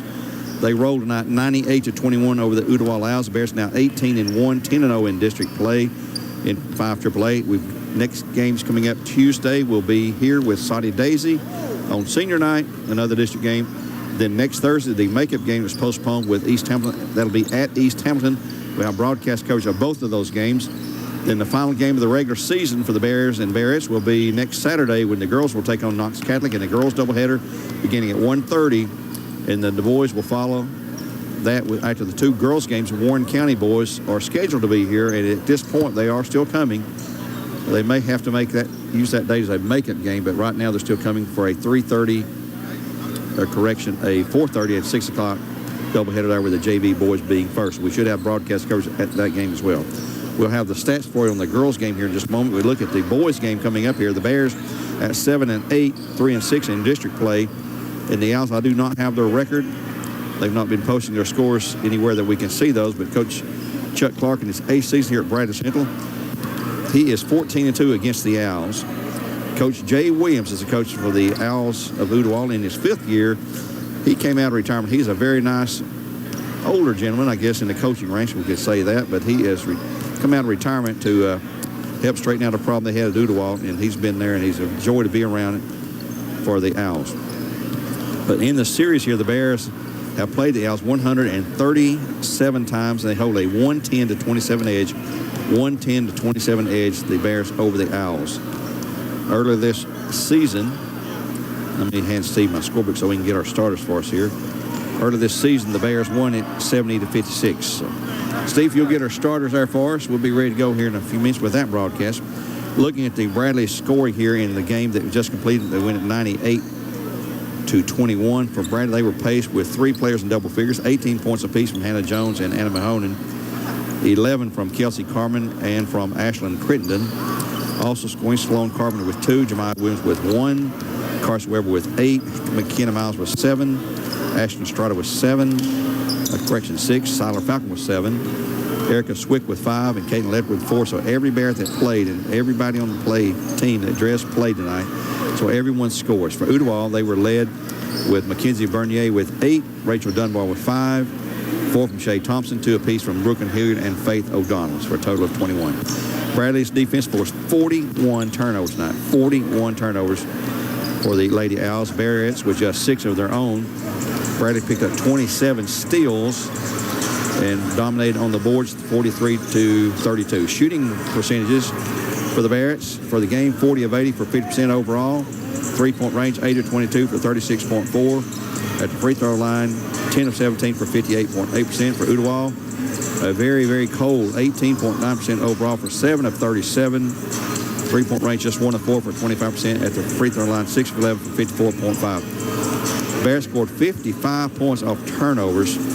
58 points came in the paint, 39 off fast breaks, and 48 points off the bench. The Bears win at 98-21, improving to 18-1, 10-0 in the district. Ooltewah drops to 1-12 and 1-9. Actually, they're 2-12. They have won 2 games. Their coach told me so. Adam, we'll have to update Adam's records. They've won 2 games. Let's take a 2-minute break here on Mix 104.1. Our girls winter court is going to be held at halftime of this boys game. So we'll take a break and be back in 2 minutes with more live coverage here on Mix 104.1 with games supplied to you by Wholesale Supply Group.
back here at Bradley Central with a couple of the Bearettes tonight who played a big part of their big win. The Bears win at 98-21, being joined now here on the BCHS Bear Network on Mix 104.1.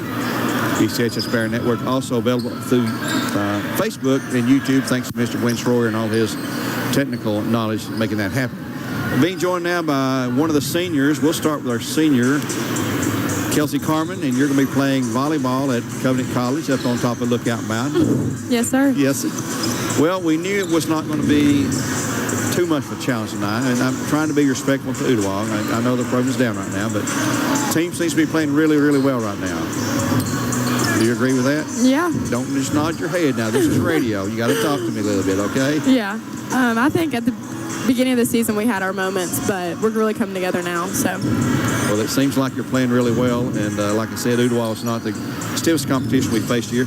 Kelsey, tonight we had you for 11 points, 2 assists, 2 steals, and also 5 rebounds. Pretty good chart filler there for you tonight. Are you in contact with the Covenant coaches yet, and in regard to what they would like you to be doing as you come to them, or is that for later on? It's a little bit later on, but I am in contact with them. I talk to them about every week. Makes me even more excited to be up there. But who will be your coach down there? Coach Joanna Eman. Okay. Well, we look forward to seeing you play down there, and the good thing is you're close to home, so Mike and Michelle can come and watch you. Yes, sir. Anytime they want to. Yeah. While they're on the road if they want to there. And being joined now by another Bearette, McKenna Miles, who's a junior. Sophomore. Every time. Sophomore. So, McKenna, I think it's your first time to be on the radio with us. Yes, sir. For the most part here. Let's see, McKenna, on your line, we've got you with 7 points tonight. You had 3 rebounds, and you're not the tallest girl out there. How tall are you? I am 5'6". 5'6". Well, me and you're about the same height. But you're one of the quicker girls. You know, you can get up down the floor, you and Jemiah. And to be so tall, Hannah Jones can get down that floor in a hurry, too, can't she? She's like a deer. That's right. That's a good description. She can run like a deer. What, as a sophomore, you've been here 2 years now. You missed the state championship year. Yes. By 1.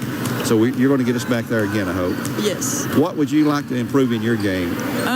Just on, like, I get harped on every day on turnovers. I would like to work on turnovers because I get screamed at every day.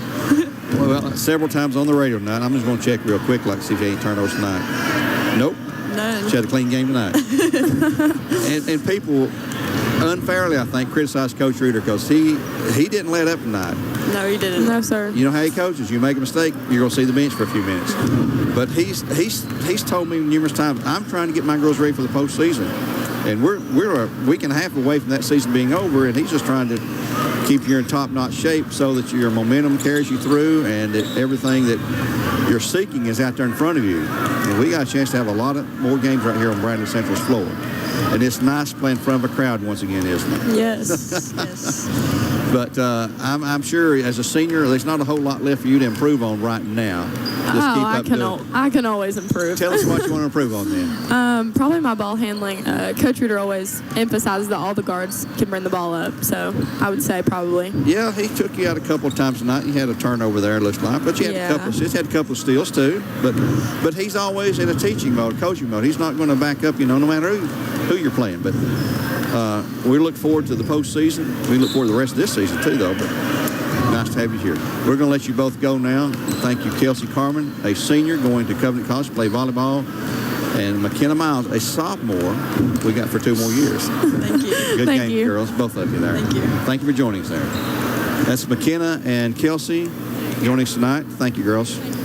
And we'll take another break here. Morgan, let's give it back to you for a couple of minutes here, 2 minutes on Talk 101.3. We're on Mix 104.1 tonight. Mix 104.1, a 2-minute break here, and be back with more live coverage from Bradley Central High School.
We're back here on Mix 104.1. We're in the Crawford's Pharmacy pregame portion of our program here.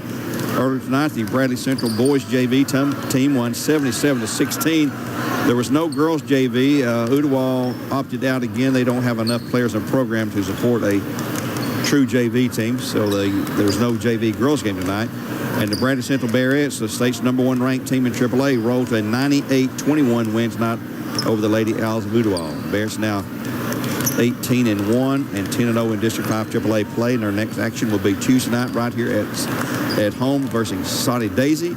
On senior night, we'll have the broadcast that for you beginning about 6 o'clock with a tip-off for that girls' varsity to be followed by the boys' game. Tonight, the Bradley Central Bears coming in with a record of 7-8 in overall, 3-6 in district play. After tonight, they'll have 2 district games left with Soddy Daisy and East Hamilton. That game with East Hamilton is next Thursday, so we'll have coverage of that for you on the radio as well from East Hamilton. That's a game that was postponed from back in December. Coming up next week, also on Mix, we will have Monday, McMinn Central at Walker Valley. McMinn Central at Walker Valley. I believe Terry and Greg will have that broadcast there. And on Tuesday the 9th, we'll have a doubleheader. Just a single broadcast. Bradley Central hosting Soddy Daisy. Then on the 11th, on Thursday, we'll have a doubleheader. Cleveland hosting Bearden in a non-district game, and Bradley Central at East Hamilton in a make-up game for East Hamilton. That'll be senior night, too. Well, it's going to be senior night for Cleveland, but that game was moved up to this past week. They've already had their senior night. And then on Friday the 12th, we'll have Walker Valley hosting Cleveland High School, and that'll be we think, the senior night for Walker Valley. It's their last scheduled home game unless they have a makeup game. It's Walker Valley and Cleveland High School, and Terry and Greg will have that broadcast for you. That's Friday the 12th, 1 week from tonight. In our final broadcast next Saturday, Knox Catholic girls here, and the Warren County boys will have that broadcast for you as well. And the girls game will tip off at 3 o'clock. The boys game at 6 o'clock. That's the way it's scheduled right now. We don't know if that will actually take place with Warren County boys or not, but Knox Catholic says they're still coming. Their coach is friends with Coach Jason Reuter. He's been here several times with David Crockett's school on our Thanksgiving tournament. Right now, the boys are warming up, and they're a couple of minutes away, so let's take one more break here on Mix 104.1 in the Crawford Pharmacy pregame portion program. We'll be back in 1 minute with more live coverage and look at the starting lineups for both teams.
Here on Mix 104.1 as we wrap up the Crawford's Pharmacy pregame portion program. Here's a look at the starting lineup brought to you by Honda of Cleveland.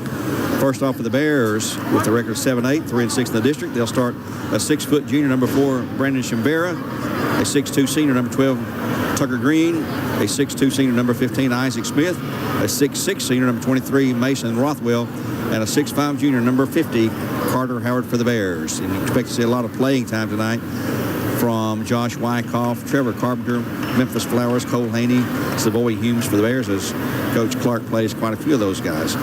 For the Owls of Ooltewah, coached by Jay Williams in his 5th season here, they'll start number 4, junior DeLeon Petty. Number 10, junior Ramos McGee. Number 15, junior Chris Stiles. Number 23, Terrell McClurkin, who's a senior. And number 30, A.J. Hyman, who's also a senior for the Owls. And we're about ready for the introduction of the lineups to the crowd here. Now, nice crowd here on Friday night as the students have come back this week, being allowed to attend once again. We've probably got 400 or 500 here tonight, looks like. But anyway, we're getting ready for the tip-off here. The Bears in action here next Tuesday on senior night, next Thursday at East Ham, and next Saturday here with Warren County. that'll wrap up the regular season. We'll have our district meeting Wednesday, 10 a.m., Wednesday morning at 10 a.m., and we'll have the results of that meeting on the radio that afternoon, and it'll announce the all-district team for the regular season and also the coaches of the year. And they'll work out all the logistics for the district tournament, and this year it's being changed statewide as mandated by the TSSAA. In the district tournament, the higher-seeded team will host the game. The higher-seeded team will host the games this year. So if you win the district, like the Bears looks like they have clinched that, they will host the tournament. Every game that the Bears play in the district will be played right here on this floor. If they win the district, they'll host every game in the region as long as they're playing. And hopefully they'll win that and host a sub-state game as well. So they can have 6 more games in the postseason here on their home floor, plus 2 more coming up. And this year, the officiating will not be brought in from out of town. It will be local officials because they're not going to let them travel due to COVID. So it's just a different look all the way around and everything. COVID is blamed for a lot of things, and this is one of the final things they're getting blamed for now. But anyway, we're ready for the tip-off here. Both lines have been introduced, and we'll have our Toyota Cleveland tip-off coming up for you here right now. Jumping it for the Bears inside will be Mason Rothwell, a 6'6 senior. And for the Owls, number 10, Ramos McGee. He is about 6'3 or so. Ooltewah in their road reds, trimmed out in white numerals. Bradley in their home white uniforms with gold numerals trimmed out in black. Mr. Larry Osmond's going to toss it in the air, and it will go to the Bears in backcourt as Brendan Chabert, who had an outstanding game here Tuesday against McMinn County. Tucker Green, another career high for him. He had a great game and a good defensive game, too. Tucker really has come into his own here in the last few games, and we hope he can continue that effort throughout the rest of this. Here's a long 3 by Tucker, and it's good. He'll open the game with a 3-pointer for the Bears and Cleveland Chili's. Bears going to put on some high defensive pressure, and they're in a 2-3 zone to open it up here. Driving side low, and there should have been a charge call, but no foul, and a bucket by Ramos McGee. He'll pick up 2, and it's 3-2. Bears by 1 with the basketball. Just underway in the second game here on Mix 104.1. Glad you're with us. And if you're watching on the BCHS Bear Network through Facebook or on YouTube, welcome to our broadcast. Here's a 3 by Brandon Chabert. Shot no good. Taken away by Chris Stiles. DeLeon Petty, he is the guy they go to for scoring. Long shot by Perry, no good. Rebound Mason Rothwell for the Bears. Outlet pass to Chambera, right side. Back to Isaac. Isaac thought about a 3, goes into the paint for the layup shot. Is up for 2. Nobody picked him up. Easy bucket for the lefty. 5-2 Bears by 3. Stiles, left side. Goes to Hindman. Shot inside. Good by Ramos McGee. He's got 4 for the Owls. 5-4 and 1-pointer.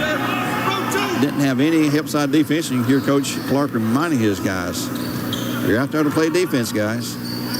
You'll find someone off the bench who will play. Carter Howard to Rothwell. Wants to drive the paint. Lost the handle. Grabbed it back. Nope. Going to be taken away by Ooltewah. Then Mason's going to be whistled for reaching out. Yep. Going to get him. Tried to recover that ball. He reached out there and he actually tripped the Ooltewah out. His first, team first. 6:15, 5-4 Bears by 1. 6:15 the first quarter play. Nice noisy gym with cheerleaders. Ooltewah didn't send their cheerleaders tonight. For some reason, here's a drive down low to Hindman. Ball stolen by Tucker Green. Going the other way, 3-on-3. Green to Rothwell for 2, and he didn't finish it. Rebound by Stiles. Here come the Owls the other way with McClurkin. Down low, shot up and in. Oh, it missed a little layup and rebound to the Bears.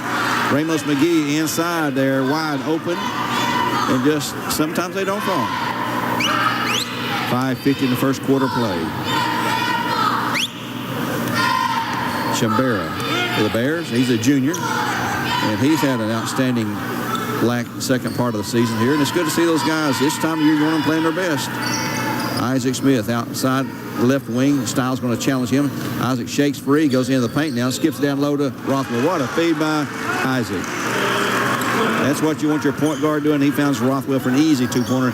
It's 7-4 Bears by 3. Here's a long 3 to tie. Shot no good. Rebound to the Bears. Isaac takes that one away. He'll go to Chambera quickly. In the front court. Long lead pass to Rothwell. Little 15-foot jumper shot no good. Rebound Ooltewah. Pulled away by McClurkin. And racing the other way now. 5:04 in the first quarter play. Chris Stiles out top with DeLeon Petty. He's the little point guard. He's about 6 foot. Lob pass inside low to Styles. Lost a handle on it, but saved by teammate Hindman. Shot up good by Hindman to get his first 2. Oolawk can penetrate quick. They are quick. 7-6 Bears by 1. Bradley's zone tore them up down there in the second half at Oolawk. I think Bears might have been behind, but they ended up winning by 13 points. Shimbera working that left side, gets a screen. Big Carter Howard goes in the paint. Back to Tucker Green for another 3-pointer. Good again. Tucker Green burns another 2 for Cleveland Utilities. I'd like to give a shout out to our good buddy Brett Whitehead. Brett, I hope you're listening. Also to Corky and Annette Whitlock. And if Tucker's dad's listening up in Chicago, a shout out to Stacy Green. Your son's doing quite well, thank you. Inside drive by Petty is good for 2. He rolled over some people, but he gets the bucket. 10-8, Bears by 2. Good start for both teams on the offensive end. Shimbera will cross the timeline, picked up by Petty, goes to Rothwell. Rothwell looking for a cutter, nothing inside there. Back to Shimbera, drives the left side. Stops, goes to Green. He's open. No, he's not open there in the corner. Got a man that's face down. Down low to Carter Howard for 2, and he blows a layup. Back up by Rothwell. He's got 2 points, though. He's got 4. Rothwell's in the right spot and cleaned it up. He's that way a lot of times, too. Bears at 12-8. Shot and a charge on Oolawk. Taken by Isaac Smith. Boy, Isaac off to a good start here. Charging on number 23. That will be McClurkin, his first, team first. Isaac with a bucket. And that charge right there. 12-8 Bears with a 4-point lead. Bears rolled 98-21 tonight. JV won 77-16. So the Bears trying to make it a 3-game sweep. No girls JV tonight. Isaac Smith down low to Tucker Green for 2. Isaac Smith with another beautiful assist. Give Tucker Green the 2-pointer and give Isaac Smith an assist. DeLeon Petty and Tucker Green's been picked to try to guard him tonight. Chris Styles pull up from the right elbow. Shot no good. Rebound by Hindman. He'll go inside low. Tries to, but all knocked out by Shimbera. In for Oolawk, number 3. That'll be Keyshawn Corbin, a junior. He's about a 6-footer maybe. 2:55 in the period. Bears up 14-8. Long inbound pass. McClurkin knocks it in the backcourt, and nobody had possession, so it's clean pickup. Styles in the corner. Here's a 3-pointer shot, no good. Rebound Bradley's Carter Howard. That attempt by Keyshawn Corbin, who just checked in for the Owls. Shimbera ahead to Mason Rothwell. 2:36 in the period. Down low, they'll go to Carter Howard. Turnaround. It's good for 2. Carter's shooting touch in the last month has been unbelievable. He's got a nice soft touch. It is now 16-8 Bears by 8. Inside low, they'll go back out top, though. Long to Styles. He'll penetrate. Little 10-footer shot, no good. Rebound to the Bears. Isaac Smith, well, he lost it. Petty back up for 2. It's no good. Tucker Green clears. Here come the Bears on the fast break. 4-on-2. Green to Rothwell. To the hoop for 2, and it rolled away. And the rebound back to Rothwell. Up for 2. This time the Hardway's got it. Rothwell was 6, and he is hustling, getting a rebound. He's padding his stats. 18-8 our score. Bears by 10. McClurkin against Rothwell. Goes to Petty. He's working against Tucker Green. Here's a long 3. Shot no good. Rebound on the backside by Corbin. 1:42 to go. McClurkin takes a long pass out of three-quarter court. Jay Williams, the coach. And here is Corbin inside, and he's going to be walking. Yep, carry the ball. Keyshawn Corbin turns it over, give the ball back to the Bears with 1:30 in the game. In the first quarter of play here in this game. Tucker Green and Shimbera out top with Isaac Smith. Shimbera directing traffic. Whoa, nearly walked on to Carter Howard. And there's a foul on the Owls, number 10. That will be Ramos McGee, his first, team second, not a shooting foul. Bear basketball at the side court. 1:17 in the first. Tucker Green into Mason Rothwell. They'll try to go down low to Carter Howard. He'll rip the ball across to Isaac Smith, who penetrates that baseline, goes up for 2. Come up short, rebound Chris Styles of Oolawk. Outlet pass to McClurkin. Down the floor, he's going to miss the layup. Rebound, foul on number 10. That will be McGee, his second quick foul. Two quick ones. got 2, and He's they coming have out. 3. Back in for the Owls, A.J. Hyman, as McGee checks out. Jay Williams is our head coach, but his assistant's the one who stands up and gives directions probably through Mr. Williams. You only have one coach standing at a time. That's the rule. Down low, they'll go to Carter Howard for 2. Shot is no good. Tip, rebound to the Udawal. Comes out of there with it. Long lead pass to Hyman for 2. Shot blocked behind by Tucker Green. They're going to call him for the foul, though. Our fans don't like it, but they're going to whistle Tucker Green for his first foul and the Bears' second. And that'll send to the line A.J. Hyman shooting 2 after this loss is Vanderbilt Morgan foul. Savoy Humes will check in for the Bears. He's a 6'2 junior, ranked number 44. Free throw is good.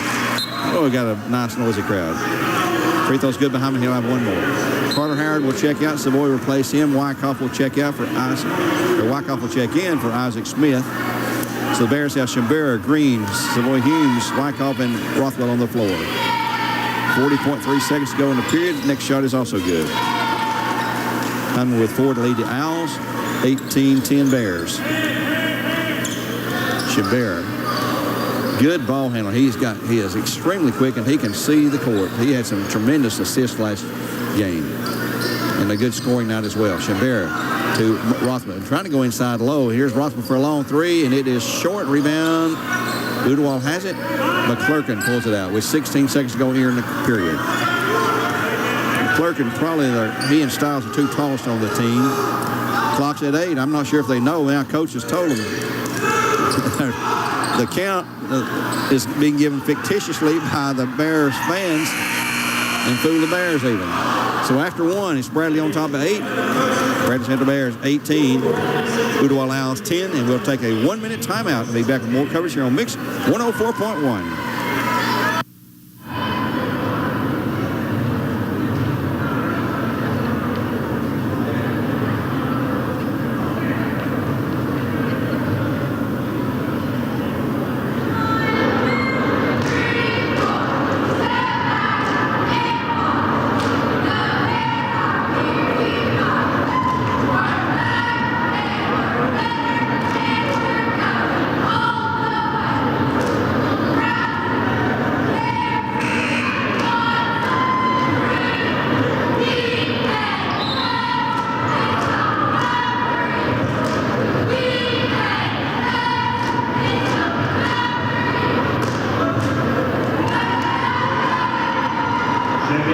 Back here at Bradley Center, begin the second quarter play. The Bears up 18-10. I'd like to remind you about Village Volkswagen, locally owned and proud sponsor of local sports. Take a test drive the award-winning, locally made VW Atlas. Visit them at villagevw.com. That's Village Volkswagen, one of our great sponsors.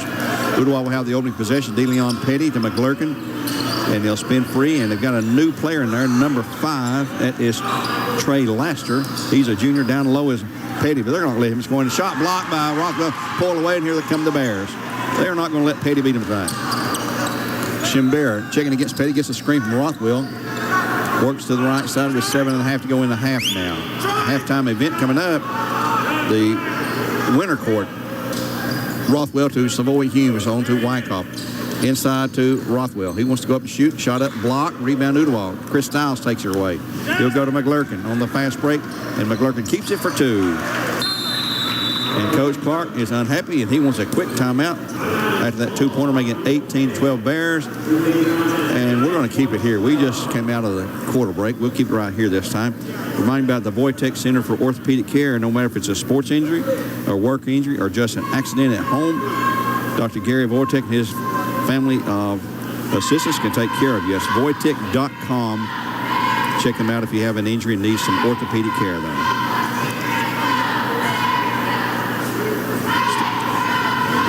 Gary, if you're hungry, we can go up to Buddy's Barbecue and have Buddy's Barbecue break. We can get us a big old hog-back potato and a pork sandwich and a hot fudge cake. You can order that thing online or go through the drive-thru. And they're doing quite well up there. We appreciate Buddy's being with us again this year. One of our great sponsors. Time back in after the quick timeout by Chuck Clark. He was not happy with the effort the Bears were showing on their hustle there, I think. Mason Rothwell to Savoy Humes. Humes to Tucker Green. Green off to another good start for the Bears. On to Shambera. Shambera trying to distribute the ball. Here's Rothwell. Drives through the lane for the layup. It rolled away. Boy, he's had 3 or 4 just roll away. And he is right up there with him. Here's the drive down low. He'll go to the left side now. Going to be Petty back to McClurkin. He'll fire a shot. Up, no good. Rebound. Savoy Humes clears for the Bears. Neither team really hitting well right now. Shambera to Green. Turks picked up 2 3-pointers and a 2-pointer. He's got 8 to lead the Bears scoring, along with Rothwell, who's got 6.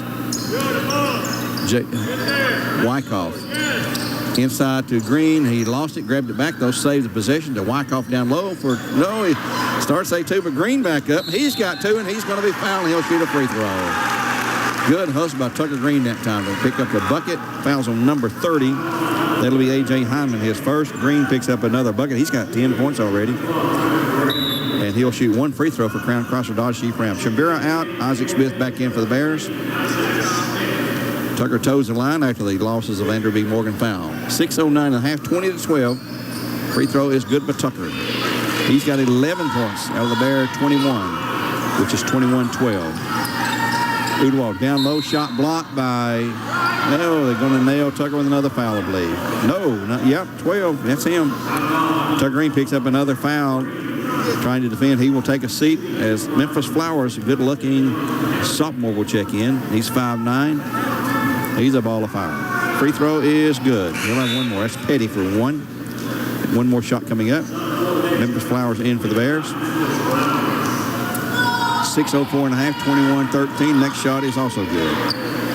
Udwall with 4 points out of their 14 at the line. We have 1 free throw. And at 6 minutes to go in the half, 21-14 Bears. Tucker, Isaac Smith out top running the point. Here's Josh Wyckoff for a 3. Shot good. Wyckoff with a line drive 3 and the third 3-pointer of the game for the Bears and Cleveland Utilities. 5:43 to go. Here's Hyman on the drive, inside shot, no good, but a foul. Charge, yeah. That's the second on Hyman. Yeah, Isaac saw him coming around the corner and hit out. Isaac's having a good game. Yeah. In a lot of ways, assist, charge is taken. They'll check Hyman back out. And in will be number 3. That's going to be Keyshawn Corbin, who's played a little bit earlier. And Memphis Flowers will bring the ball up floor for the Bears. Going picked up by Corbin at half court. It goes to Savoy Humes. Coach Clark calling the plays out here in our left ear. Memphis Flowers with the ball, backs away. Rothwell way outside. On to Hughes. Looking inside. Humes looking for an inside break there. Rothwell goes, tough pass, and it's going to be a foul on Memphis. Bad pass by Rothwell calls that foul. Memphis picks up the foul, his first, team 4th. Rothwell picked up his dribble, got in trouble, and tried to find a teammate to get out of it. Tried to make a cross-court pass, and it was a little bit too quick. 5:10 to go in the half. 21-14 Bears by 10. DeLeon Petty now has Memphis Flowers on him. He had Tucker Green earlier. Bradley's going to a man now. Here's a drive of Styles. Can't shoot. Goes in the corner to Corbin. Back out top to Petty, working against Memphis Flowers. Shot up, no good. Rebound. Isaac Smith clears. Isaac doing his thing tonight. That's what you like to see out of your seniors. Being dogged in backcourt by Petty. He's going to step into front court now. Boy, they're allowing a lot of contact over there. They just can't see it or something. We can see it from here. Yeah. Rothwell back to Isaac. Goes inside low now to Savoy, and he walks. Yep. Shambera will check in. Carter Howard will check in. Wyckoff out. Savoy Humes out. Shambera and Carter Howard back in the game. So Bradley has 4 of their 5 stars out. Tucker Green on the bench with 11 points, but 2 fouls. I imagine he'll sit the rest of this quarter. Probably will. Here's Corbin. Handle the ball out front now. He'll drive through, and he'll lose it off his knee. Out of bounds to the Bears. Yeah, I may be wrong, but the Bears are in 3-2 defense, which kind of looks like a man. Corbin that time on the dribble drive. They like to penetrate quickly. Yeah. And just couldn't keep the ball under control. Carter Howard takes a pass out deep. Here's Shambera for a long 3. No good. Rebound. It bounces off the top of the board, out of bounds. 4:09 and a half. 24-14 remains our score. Scoring is slowed down here in the second period. Bears have picked up 6. Udwall 4. And And we're halfway through the fourth. Here's a turnaround by Chris Stiles. It's no good. Rebound to Udawal. Finally pulled away. And here's a long three. No good. Rebound to the Bears. Isaac Smith again with a loose ball. After a shot by Corbin. Shimbera started to fire that ball to Carter Howard. Here's Isaac. At three-point range, decides against it. Penetrates. Kicks it back out to Shimbera. Hands it off to Flowers. They're trying to set this up for a pick and roll, looks like, inside. Here goes Mason Rothwell. Back to Isaac for three, and it is no good. Rebound Udawal, cleared by McClurkin. 3:23 to go. Ahead quickly. That's going to be Laster. Back to Corbin, on to McClurkin now. And here's Chris Stiles at the key. Shot good. He's got two. That's his first of the game. 24-16. Bears by 8. Coming up at halftime should be fun. Seeing these lovely girls decked out in their finest for the, it's not a homecoming game, it's the winter court. And they will crown a queen tonight. Out of the 3 seniors, I think there's 3 seniors. Down low, they'll go to Carter Howard. He's going to try to spin free for 2. It's up and good for 2. You don't budge him. He's like a statue. No, he gets that. He is solid. And here is nearly a turnover for the Owls, but saved. 26-16 to score. McClurkin out top to Chris Stiles. Yeah, Bradley is in the man. Here's a long 3 shot, no good. Rebound. Mason Rothwell will clear, and he'll go to Shimbera. Lead pass ahead to Isaac Smith going to the hoop, and he's going to be called for walking. He got airborne, had nowhere to come down. Into the game, number 21, which I don't have on my roster. I need to find out who 21 is. He's there. Oh, yeah, at the bottom. He's penciling there. Kelvin Chambliss, 21. Kelvin Chambliss is a senior for the Owls. They changed their number of the uniform. Here is Laster on to Stiles. They're looking to go to Stiles now to get some points here. And he's trying to accommodate them by taking a lot of shots. Back to McClurkin. On to Laster. Cross court. Now they'll go to Corbin. Stiles that left baseline with Mason right. He just tries to drive through Mason. There's a lot of contact. Stiles gets the bucket. Could have been called for a charge, and Mason could have been called for a hack. 26-18. 1:51 now in the half. Coach Clark urging his troops on. Carter Howard to Mason, or to Memphis Flowers, on to Shimbera. Inside low to Carter Howard. He's going to try to go up. Can't do it. Memphis Flowers down low for 2. It rolled away no good, but he'll shoot free throws. Foul's going to be on Laster, I believe, number 5. Rod Davis makes the call here. Yep, number 5. Trey Laster, his first, team foul number 6. But more importantly, the line to shoot 2 for Crown Chrysler Dodge Jeep Ram is number 25, Memphis Flowers. First free throw is good. Memphis is going to be a standout here in the next couple of years. He's just a sophomore. Not real big, 5'9" maybe. One more shot coming up. Great ball handler. Yes, and quick. 27-18, make it 28-18. A nice shot from the free throw line. Bears by 10. Udawal with the basketball. Ahead to Stiles. Wants to penetrate. He will. And he's going to be fouled on the floor. Let's see who this one's on for the Bears. Carter Howard picks up the foul. His first. Team 5th. Udawal ball. Baseline left. They'll inbounds. Here's Laster for 3. Shot no good. Rebound to Udawal. And he's going to be fouled on the floor by Memphis Flowers, I believe. Yep, 25. That's 2. Memphis Flowers with 2, and he's going to check out. Wyckoff back into the game for the Bears with 1:23 and a half. 28-18, Bears by 10. Chris Stiles will inbounds as Memphis Stiles takes a seat. Memphis Flowers takes a seat with 2 quick fouls. McClurkin takes the inbounds pass back to Stiles. Down low against Carter Howard. He's going to try to go up over Carter. He does. Shot no good. Rebound cleared by Wyckoff for the Bears. Shimbera ahead to Isaac Smith, left side. Cross-court pass to Wyckoff. He'll pop a long 3. Good. That's 2 he's got for the Bears. And for Cleveland Phillies, 31-18. The lead at 13, the largest for the Bears. Chris Stiles from the key for 2. Shot good. Stiles just said, I want to be the guy that's going to have to score, it looks like. He's got 6 now. 31-20 with 53 seconds to go. The Bears may try to hold it for 1. I'm not sure. It's a long time to hold it. Shimbera with the ball to Carter Howard. Carter looking to go inside, and now we had a guy wide open. They throw it away. Shimbera too quick. Petty checks back in for the Owls with 38.9 to go. Bears by 11. We'll try to pick up coverage for the winter court on our mic at halftime. As Udall will have the ball in backcourt. Corbin walks it across the timeline, goes to Petty. Clock's at 26. Trying to set someone up, probably Petty or Stiles. Clock's at 20. They're going to hold it for one final shot now. Corbin out front. On to Chris Stiles. Hands it off to Petty. He'll fire a long three. It's short. Rebound Bears. Bears have time now. Here comes Rothwell, and he gets knocked down, and here's a scramble and a foul on Rothwell for reaching in. He tried to take off and left the ball behind, went back, lost control. It's going to be a foul on Rothwell. He's got 2. Got to get him out of there for the final 4.7 to go. Trevor Carpenter will check in for the Bears. Just don't want to take a chance of him getting another foul. At the line, shooting 2. Number 23, Terrell McClurkin. He's got 2 points on the 2-point bucket. 4.7 seconds in the half, 31-20 Bears. His first shot is good. He'll have one more. 31-21.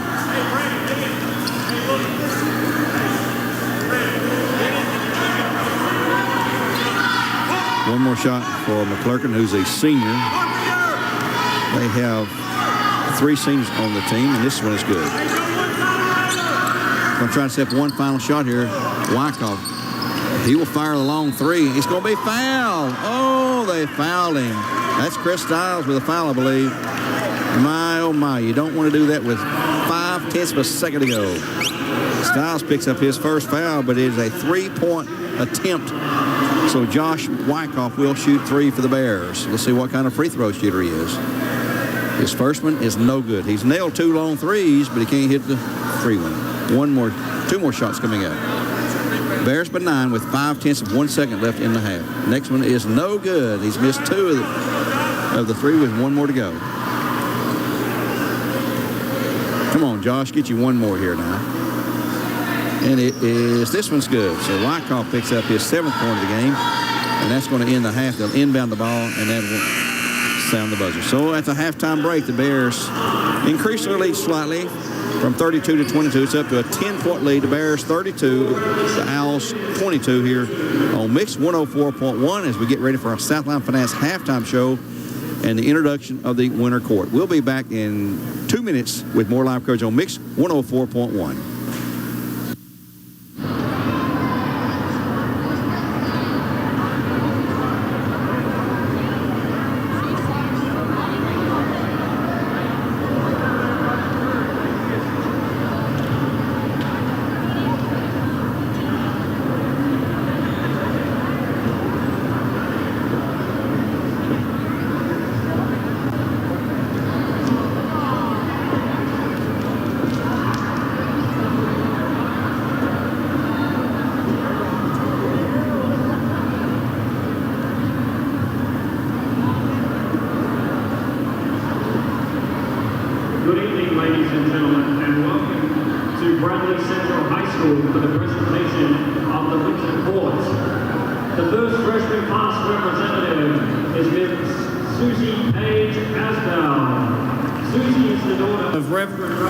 Back at halftime, Bears leading it 32 to 20, and right now we're going to turn our mic up for the winter court presentation as they're introducing girls from each class and 3 seniors, and one of the 3 seniors will be announced as the queen for the winter court.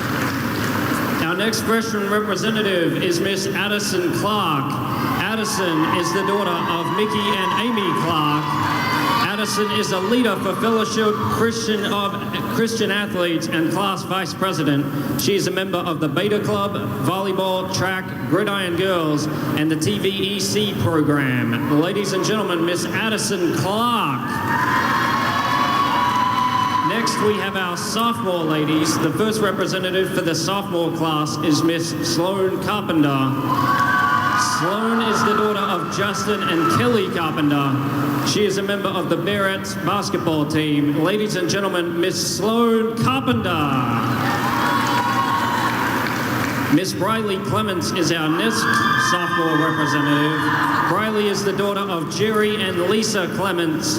Briley is a member of Student Council, Beta Club, Diamond Dolls, and National Honor Society.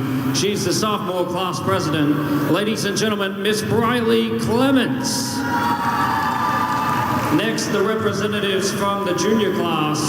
Miss Morgan Cartwright is the first representative for the junior class. Morgan is the daughter of Brian and Casey Cartwright. Morgan is a member of National Honor Society, Beta Club, BC Nation Spirit Club, and the Barretts basketball team. Ladies and gentlemen, Miss Morgan Cartwright. Our second representative for the junior class is Miss Abigail Leonard. Abigail is the daughter of JJ and Allison Leonard. Abigail is a member of HOSA, National Honor Society, BC Nation Spirit Club, Link Crew, and the volleyball team. Ladies and gentlemen, Miss Abigail Leonard. And finally, we present our Winter Queen candidates for the senior class. Our first senior representative is Miss Haley Esquinance. Haley is the daughter of Dewey and Terry Esquinance. Haley is a member of Vocal Motion, Fellowship of Christian Athletes, and the Barrett soccer team. She enjoys listening to music and reading. Haley is very involved in the MS community. After graduation, she plans to attend Bryan College and play soccer. Haley is escorted tonight by her father, Dewey Esquinance. Ladies and gentlemen, Miss Haley Esquinance. Our next senior class representative is Miss Abby Mai James. Abby is the daughter of Timmy and Lisa James. Abby has been a varsity football and wrestling cheerleader all 4 years of high school. She loves hunting and hanging out with family and friends. After graduation, Abby plans to attend Chattanooga State for cosmetology. Abby is escorted tonight by her father, Timmy James. Ladies and gentlemen, Miss Abby James. Now coming to the court to present the crowning of Winter Queen is Bradley Central High School, Mr. Patrick Spangler. And now, without further ado, the 2021 Bradley Central High School Winter Queen is Abby James. And there you have it. Abby James was crowned the Winter Court Queen.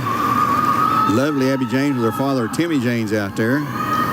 And Haley Esquinance, the soccer player, going to Bryan on a soccer scholarship next year. So the Winter Court, and boy, there's some pretty girls there.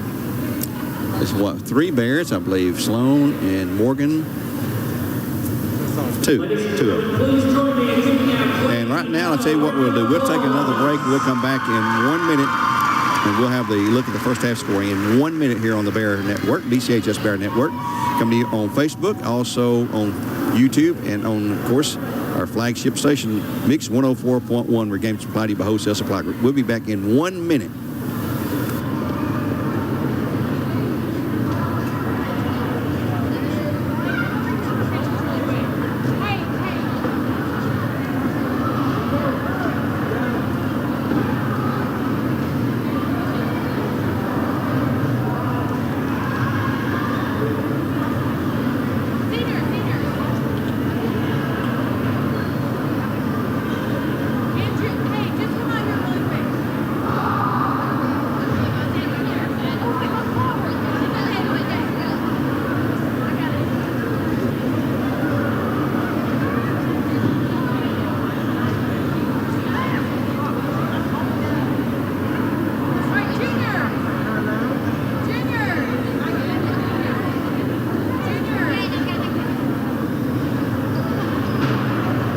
Back at Bradley Central, here's a look at the unofficial scoring for the Bears. Tucker Green with 5 points, 6, 10, 11 points the first half. Isaac Smith with 2. We had Josh Wyckoff with 7. Mason Rothwell with 6. Memphis Flowers with 2. Carter Howard with 2. I believe that's extent of the scoring for the Bears. For the Owls, we had 3 from DeLeon Petty, or making it 4. 2 from Ramos McGee, 6 from Chris Stiles, 4 from Terrell McClurkin, and 4 from A.J. Hyman, for a total of 22. Bears up 32-22. Earlier this season, the Bears JV won their game in a blowout, 77-16. The Bradley girls won 98-21, 98-21. The Walker Valley girls lost to East Hampton 49-46. And the Walker Valley boys were losing to East Hampton 16-13 after the first quarter play there. And that girls loss by Walker Valley makes them 5-6. And East Ham is now 5-6. So they're tied right now. And I'm not sure how they did the first time. I think Walker Valley won. No, Walker Valley won the first one. Yeah, I remember that. So it depends on how you do. It's the teams above you first and then teams below you. So they may be a coin flip. We're not sure. Anyway, here as we get ready for the second half of play, Bears up 32-22. We've given you the scoring. I'd like to remind you, too, about Fitness Complex down the Village Green. Join them if you want to get in shape, lose some weight, whatever it is. Join them. They got all the equipment that you need. And I think every piece of equipment you need to get in shape is available there for you. That's at Fitness Complex. That's at the Village Green. Right now, we'll take one more time out here on Mix 104.1. We're game supplied to you by Wholesale Supply Group. We'll be back in 1 minute and close out our Crawford's Pharmacy, our Southland Pharmacy Finance halftime show. Back in 1 minute.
Welcome back to Mix 104.1. Once again, let's look ahead at our broadcast schedule coming up next week. We have the Bears and Saudi Daisy here on Tuesday on senior night. And if I can find here it is. Bears and Saudi Daisy here on Tuesday. But Monday, we'll have Walker Valley and McMinn Central. That's Walker Valley hosting McMinn Central Monday. Tuesday, Bradley Central and Saudi Daisy.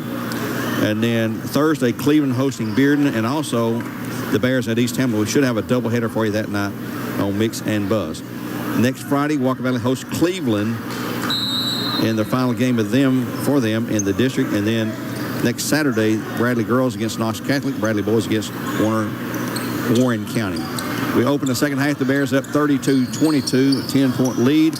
And Bears will have Isaac Smith in there for a shot, backed up by Mason Rothwell.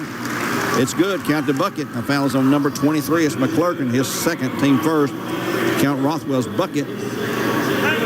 He'll have a free throw for Crown Chrysler Dodge Jeep Ram.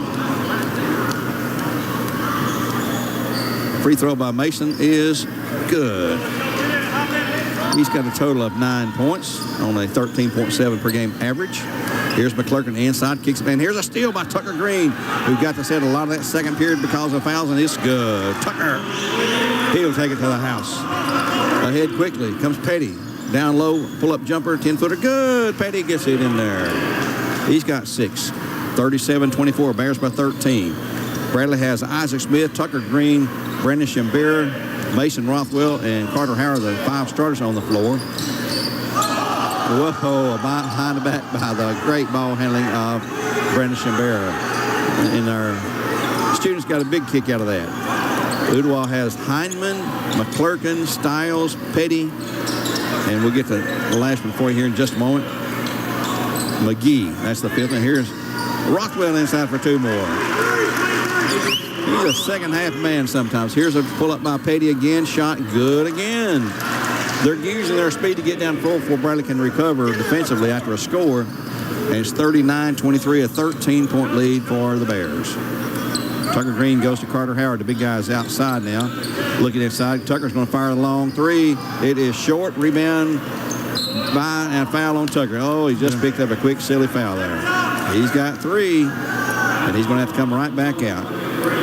Wyckoff will check in to replace Tucker with 6:28 in the third. The Bears up by 13 at 39-26. And Tucker's not a happy camper, but trying to protect him from another foul. That was a silly foul there, really. Frustration over missing the shot. Yep. Petty with the ball to McClurkin. Left side, he'll go to Hindman. Go to Stiles now. He can penetrate, and he can shoot. Here's a pull-up jumper, though, by Hindman. Shot no good. Rebound on the backside of Udawal. Taken away by McGee. Out of bounds off of the knees of Rothwell. 6:09 in the third. 39-26. McClurkin wants to drive, can't do it. Stiles. Pass to Petty. Petty is a senior. No, he's a junior. And he's their main scoring threat. Stiles, though, has done pretty well tonight. He's at the right elbow, shooting over Carter Howard. Shot off the mark. No good rebound. Isaac Smith clears for the Bears. Isaac continued his stellar play here tonight. A long pass ahead to no one except an owl. And McClurkin, he will lose the handle on it. And he's on the floor, and we're trying to get a timeout called. And Brandon's got the ball. Carter Howard on the breakaway to Rothwell for 2. He's got 12. He's got 13 now. Coach Jay Williams trying to get a timeout call, and he couldn't do it. Didn't have control of the ball, and you can't call a timeout if you don't have possession. Petty in the corner to McClurkin, round to Stiles. Hindman, long 3, shot no good. Rebound, Udawal. McClurkin back up. No, he won't shoot. They'll reset the offense to McClurkin out top. 5:07 to go in the third. McClurkin on the drive, a lot of contact. Here's Petty down low. Underneath, good dish off of Petty to McGee for the 2-pointer. Ramos McGee has 6 now. 41-28 Bears, but 13 still. Shavera. And there's a bump foul on Petty. There's a silly foul as well. His first, team's second of the half. In for the Owls will be Trey Laster. I got a score update, 28-27 Walker Valley at halftime. 28, that's the boys' game at East Hamilton. Yeah. Walker up 28-27 at halftime. Thank you, Steve. 4:40 to go in the third. Bears with the ball. Wyckoff back to Shimbera. We'll skip it ahead to Carter Howard, who's outside. Isaac Smith thought about the long 3, decided against it, goes instead on to Rothwell. He'll penetrate, little floating jumper. Not a good shot that time by Rothwell. Long outlet pass to Hindman. Chris Stiles on the drive from the baseline. Shot up, short, rebound, Wyckoff for the Bears. Shimbera looking down the floor, had Carter Howard maybe. And here's a blind pass down low to Rothwell for 2. He's got 14, he's got 15 now. 43-28.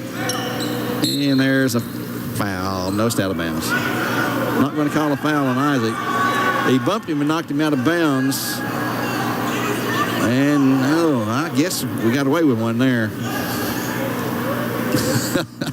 Udawal player went out of bounds with the ball and was bumped up by Isaac Smith, but no call was made on the foul. They just give the ball back to Udawal. DeLeon Petty with the ball. On to Laster now.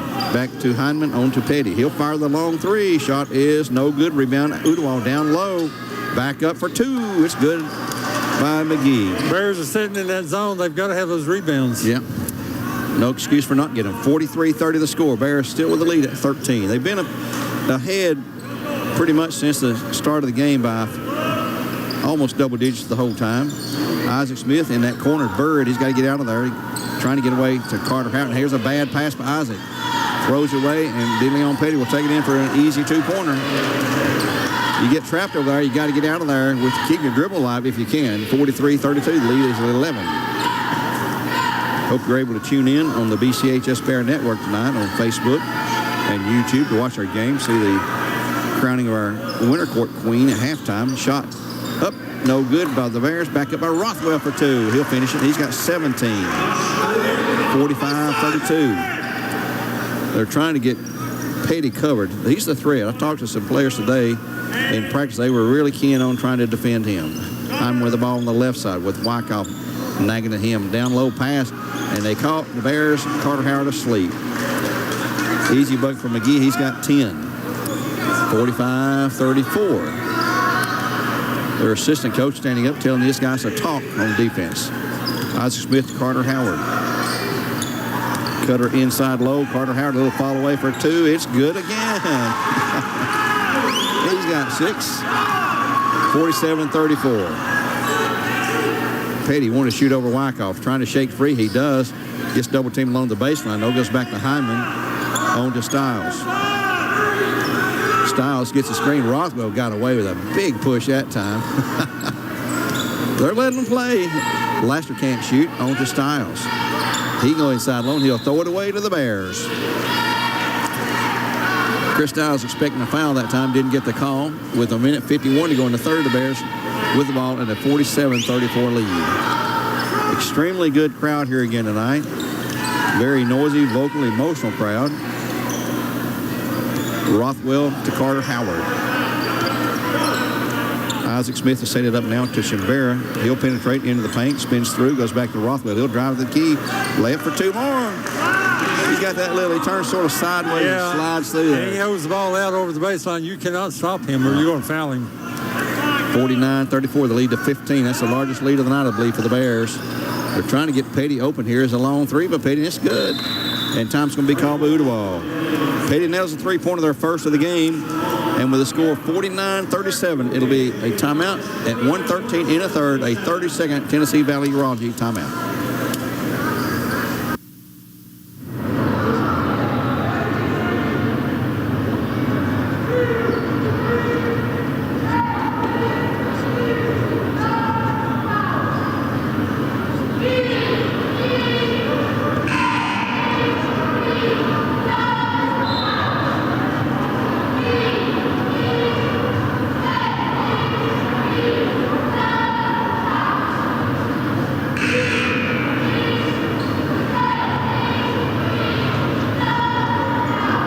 Back here at Bradley Central in the final minute and 13 seconds of the third period. The Bears with a 12-point lead after the 3-pointer by DeLeon and the Udawal timeout.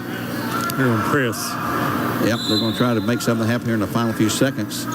Isaac Smith will inbounds to Rothwell for the Bears. Back to Smith, and Bradley breaks the press easily, quickly in the front court. Isaac gets double teamed on to Rothwell. He'll come open in the lane, down low to Wyckoff for 2. That's how you defeat that. Wyckoff picks up his 6th, 7th, 8th, 9th point of the night. 51-37, 14-point lead. Petty on the drive. Cut off by Shimbera. Goes the other way. Shot up. No good. Bump on Shimbera, and they'll call him for a foul. He's got 3, I believe. That is Shimbera. And his second. Team's second. And line shooting 2. DeLeon Petty. His first is no good. Memphis Flowers checks in for the Bears. He'll replace Josh Wyckoff. One more shot for Petty. 50.5 seconds in the third. It's good. So Petty picks up the free throw. He's got 3 of those, 4 buckets for 11 and a 3-pointer for 14. Here's a long lead pass to Mason Rothwell, and he'll throw it away. He got blindside. Actually, Memphis Flowers steals it back. Down low to Carter Howard, and this is an easy no-brainer for 2. He's got 8. 53-38. Lead back to 15 for the Bears. Petty on the drive against Flowers. Can't make it. Here's a long 3 by Hindman. It's good by Hindman. His first of the game, second for the Owls. 53-41. Bradley with the ball with 20 seconds to go in the third. I'm sure they're going to hold it for 1. Shimbera returns the ball to Isaac Smith. Isaac faked the 3, gives it up now to Rothwell with 10 seconds to go. Rothwell down low to Carter Howard for 2 more. Oh, he's becoming a force for the Bears. He comes in tonight, and that'll be the final score of the period. So the Bears have stretched the lead to 14 after 3. Bradley Central Bears 55, the Udall Owls 41. We'll be back in 1 minute with a 4th and final period here. 55-41 Bears, back in 60.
We'll start the fourth quarter with Ooltewah the ball, but immediately Memphis Flyers with a steal.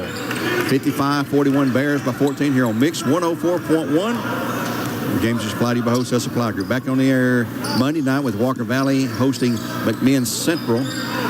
Tuesday night, Bradley hosting Soddy Daisy. Chambera with the ball for the Bears. In trouble goes to Wyckoff. It's Wyckoff, Flowers, Rothwell, Chambera, and let's see, Green back in the game for the Bears. Foul on Ooltewah. Number 30, that will be Hyndman, his third. Team number 5, or team 3. Back in for Ooltewah be Lasher, number 5, Trey Lasher. He's a junior. Bears ball right baseline. Tucker Green to inbounds. When he's in the game, he's doing great, but he's been plagued by foul trouble all night long. Rothwell gets double teamed, has to pass the ball off to Wyckoff. He'll hand it off to Green now, back to Rothwell. Returns it to Green, gets a screen, tries to get one from Rothwell. Looking to go inside to Rothwell. Boy, they're manhandling him, McGlurkin all over him. Tucker Green back to Wyckoff. Wyckoff can shoot outside, and they'll return it. Here's Wyckoff 3. It's good again. Wyckoff. That's a big bucket. He's got 11. He's got 12. His career high is 13. Here's a long 3 shot, no good. Rebound off the Bears. Chambera to the Owls. 6:59 in the game. The Bears have a 17 now, their largest lead, 58-41. And the ball's going to be, I think we got a technical. Oh, it's a warning. Warning on Flowers breaking the plane on the inbounds. You can't break it. They'll call it technical if you do it again. So they'll try it one more time. They do inbounds to Stiles, on to Petty. And he goes flying through, and he's going to count the bucket on the score, and he's going to be fouled probably by Memphis Flowers. Yep. Memphis picks up his third. Bucket is good by Petty. He's got 13. He's got 16 and shooting 1 free throw after the foul for the losses of Andrew B. Morgan. Free throw is no good. Rebound. Wyckoff clears. Wyckoff's had a good game for the Bears. Yeah. He's got 12. He's played strong on the boards. Might have to get him on the air tonight. Tucker Green, 1-on-1, goes to Rothwell. He's matched up with McClurkin. Rothwell's had a time dribbling tonight. Here's a pass in front court now to Chambera. On the baseline, back out top to Wyckoff for 2-3 again. Oh, it rimmed away. Tip in the hands of Petty. Long outlet pass down to Stiles. He tries to, and Wyckoff there to shut him down and blocks his shot. And what a shot move by Wyckoff. A long 3, Ooltewah no good. Rebound to the Bears. 6:19 in the game. Bears by 15 at 58-43. Cleveland boys off tonight. The Cleveland girls are traveling to Upperman. That'll be a tough battle for them up there against the number 1 ranked and unbeaten Lady Bees of Upperman. We've been there early this year, and we know how tough it is. That's the only team that's beaten the Bearettes. Rothwell, the right wing to Chambera on the left side. Down low, wide open is Wyckoff. Chambera's got eyes to see. If you're open, he'll find you. 60-43. Again, the 17-point lead for the Bears. Lasher to McClurkin. Trying to figure out where to go here. He goes into the paint. Gives it up to Hyndman. Hyndman's a deadly 3-point shooter. 5:40 in the game. On to Laster. He can't penetrate. Here's a long 3 behind him. It's good. I told you he could shoot. He hits another one. He's got 2 of those. Down low. Mason puts a little fake move on the defender, McClurkin, but he steps out of bounds. Ball back to Ooltewah. In for the Owls, number 10. That is Ramos McGee. He is a junior. Stiles checks out for a blow at 5:25 to go in the game. 15-point lead for the Bears, or 14 points, 60-46. And Laster out top running the point now. It goes to McClurkin on Hyndman. Hyndman has Tucker Green on him right now. Tucker with foul trouble. He's got to be careful. Inside, foul on, I believe, Wyckoff. Mr. Stacy Breimer says number 22, and that is Josh Wyckoff. His first. Team foul number 4 at the line to shoot 2 will be number 4, DeLeon Petty, who is 10, 13, 16. Misses another free throw. He's 0 for 3 there. Or he's missed his last 3. He's picked up 3. 5:09 in the game. Shot up. Good. So he's 4 for 7. 60-47, Bears by 13. Shimbera working against Lasher, comes into front court on to Green and Flowers. Now back to Shimbera. Rothwell's been quiet inside. They've changed it up a little bit inside of him, and there's a ball knocked out of bounds. Boy, collision between Flowers and Heineman. Tucker Green inbounds the left baseline. Tucker will come into Wyckoff in that corner. He'll hand it right back to Tucker. We're not going to let Tucker get an open look now at the three. Here's a little two-pointer shot up. No good. Rebound by Wyckoff. Back up for two. Wyckoff is 6'7" plus 9. He got 16, a new career high for Wyckoff. 4:35 to go. 62-47. Bears by 15. Trying to finish off a three-game sweep here tonight. DeLeon Petty way outside. Will not shoot. Shimbera in his face. Now to Heineman. He's got Tucker on him. Heineman on the drive into the paint. Gives it back to Petty for a long three. It's good again. Petty. That's the fourth of the night for the Owls. 62-50 lead at 12. Bears are led by 17. Here's Shimbera in the corner to Wyckoff for another three. It's no good. Rebound to Rothwell. He goes up strong. We're back to Wyckoff. Shot block. Rebound Rothwell underneath for two, and he's fouled. Rothwell picks up his 21st point and foul on the Owls. Number 10, McGee, his third. Rothwell will shoot one free throw for Crown Chrysler Dodge Jeep Ram. Team foul number 4 on the Owls. The free throw is no good. Rimmed away. Into the hands of McGee. 64-50. Lead at 14 for the Bears. McClurkin. Checked by Rothwell. Here's a long three by Heineman. Shot short. Rebound Bradley. Tucker Green will clear it. Flips it over to Shimbera, and the Bears trying to come into offensive territory. Shimbera working against Laster. On to Rothwell.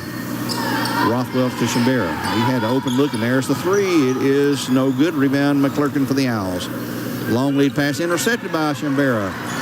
The Bears going the other way. 3-on-3. Shimbera down low. Oh, Green. What a feed that time by Shimbera.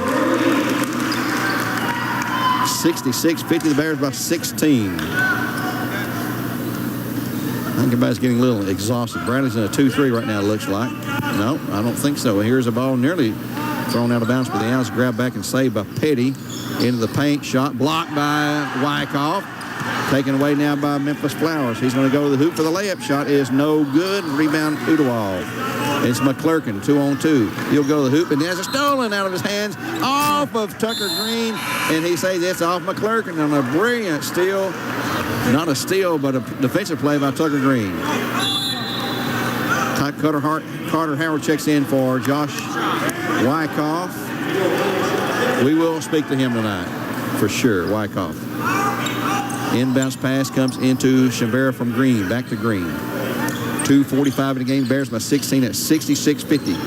Tucker Green in backcourt, goes all the way through the lane, and he's going to be hammered, but it's going to have no foul call, and they'll call him out on him. He looks at Stacy Rummer like, how can that not be a foul, Stacy? Give the ball back to the Owls. Laster and Corbin. Corbin back in the game now, out front. Trying to isolate Heineman with that three-pointer over there in the corner, or Petty on the right side. Petty hands it to Heineman. He's trying to get out of it. And here's a foul on Shimbera. Brandon Shimbera picks up the foul. That's his third, team fifth. And with 2:19 to go, they'll be shooting. Will not be shooting. It'll be on the floor. Left baseline. Larry Osborne trying to get someone over to get the ball. Heineman will step out at 2:19 to go. The Bears by 16. Heineman looking to find an open teammate. Can't find one. Comes in long now to Corbin. Bears with a pretty comfortable lead right now. Here's Corbin on the drive. Comes wide open for two. Nobody picked him up. He'll have his first score of the night. 66-52. Shimbera's going to be double teamed, and there's the double team. Back to Green, though, and the Bears break the press easily. Memphis Flowers for a long three. Bottom. Memphis Flowers, his first three, and for the Bears, number 6, North Cleveland Utilities, 69-52. Pull-up jumper shot good by Petty again. Time called the Owls, and it'll be a 60-second break.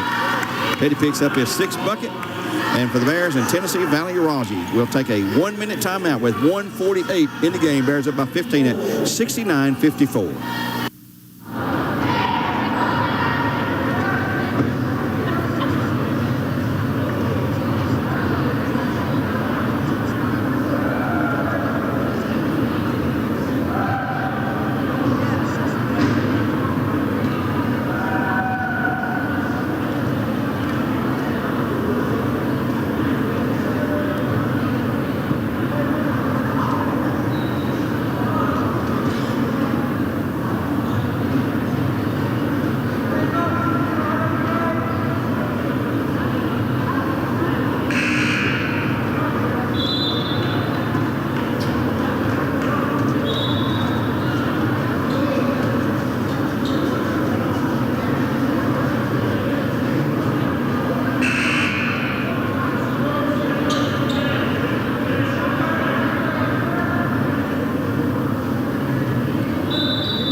Basketball, we got a breakaway as Tucker Green finds Memphis Flowers for an uncontested two-pointer.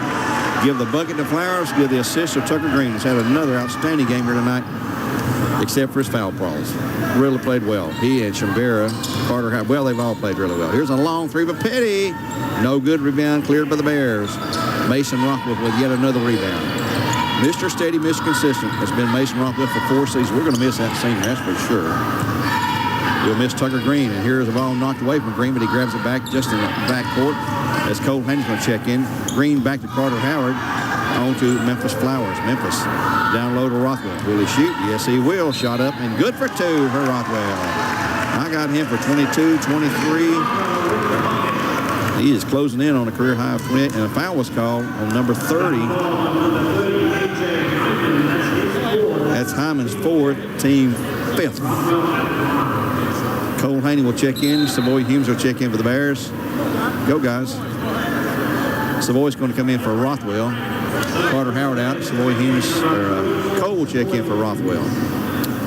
Shambera will check out. Savoy Humes replace him with 1:07 in the game. The Bears have won this game tonight. We can call this one a victory for the Bears. They're second of the season for the Owls. Rothwell's free throw is good. I've got him for 22-24 tonight. 74-54. Mason gets a nice hand as he exits the game for the final time. Petty at three-point range on the right side. Cross court, he'll go to Laster. He'll pull up for 2. Shot no good. Rebound to the Owls down low. And Carter Howard took the head fake. Uh-oh, we got a technical on Udawal. He shut him off. And Carter Howard, foul on the Owls. Foul on Carter Howard to start with, and technical on the Owls, number 10. So Carter picks up the personal foul. Most McGee picks up the technical. That's his 4th personal. So it's Bradley Central's 6th foul. And Bradley will be shooting the technicals and have the ball. In for the Bears will be Trevor Carpenter. Tucker Green will step the line to shoot 2. Also in for the first time will be J.D. Kirkpatrick for the Bears, replacing Carter Howard. J.D., a good-looking youngster. Sophomore. So at the line, Tucker Green shooting 2. So far, he's got 8, 9. He's got 15. Rimmed away. One more shot for Tucker. He's aggravated himself. That rimmed out, kicked away. One more shot for Tucker. It is no good. He'll check out. Trevor Carpenter will take his place. Also, Pierce Ballinger into the game for the Bears. Another 6'4" or so freshman. Oh, no, he's a sophomore. Correction, he's a sophomore. Kirkpatrick, a sophomore. It'll be Bradley basketball. Savoy Humes inbounds with 54.6 to go. Trevor Carpenter takes it into backcourt. Quickly in the front court to J.D. Kirkpatrick. I think he's seen his first varsity action. Here's that long 3 by Savoy Humes. And a foul call on Ballinger for the Bears. Picks up his first, and it'll be a 1-and-1 in the final. 43.5, 74-54. The Bears by 20 points now. They pull away here in the halftime. It was 32-22, 10-point lead. Increased to 14 after 3, and right now they lead by 20 at the line shooting as the time is going to be called by Ooltewah before he can shoot. This will be a 1-minute timeout. We'll take one with them for Tennessee Valley Roger here on Mix 104.1. A 1-minute timeout with 43.5 to go. Back in 60 seconds.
at Bradley Central. The game has gone final. The Bears have won it 76-58, the final score here over the Owls of Ooltewah.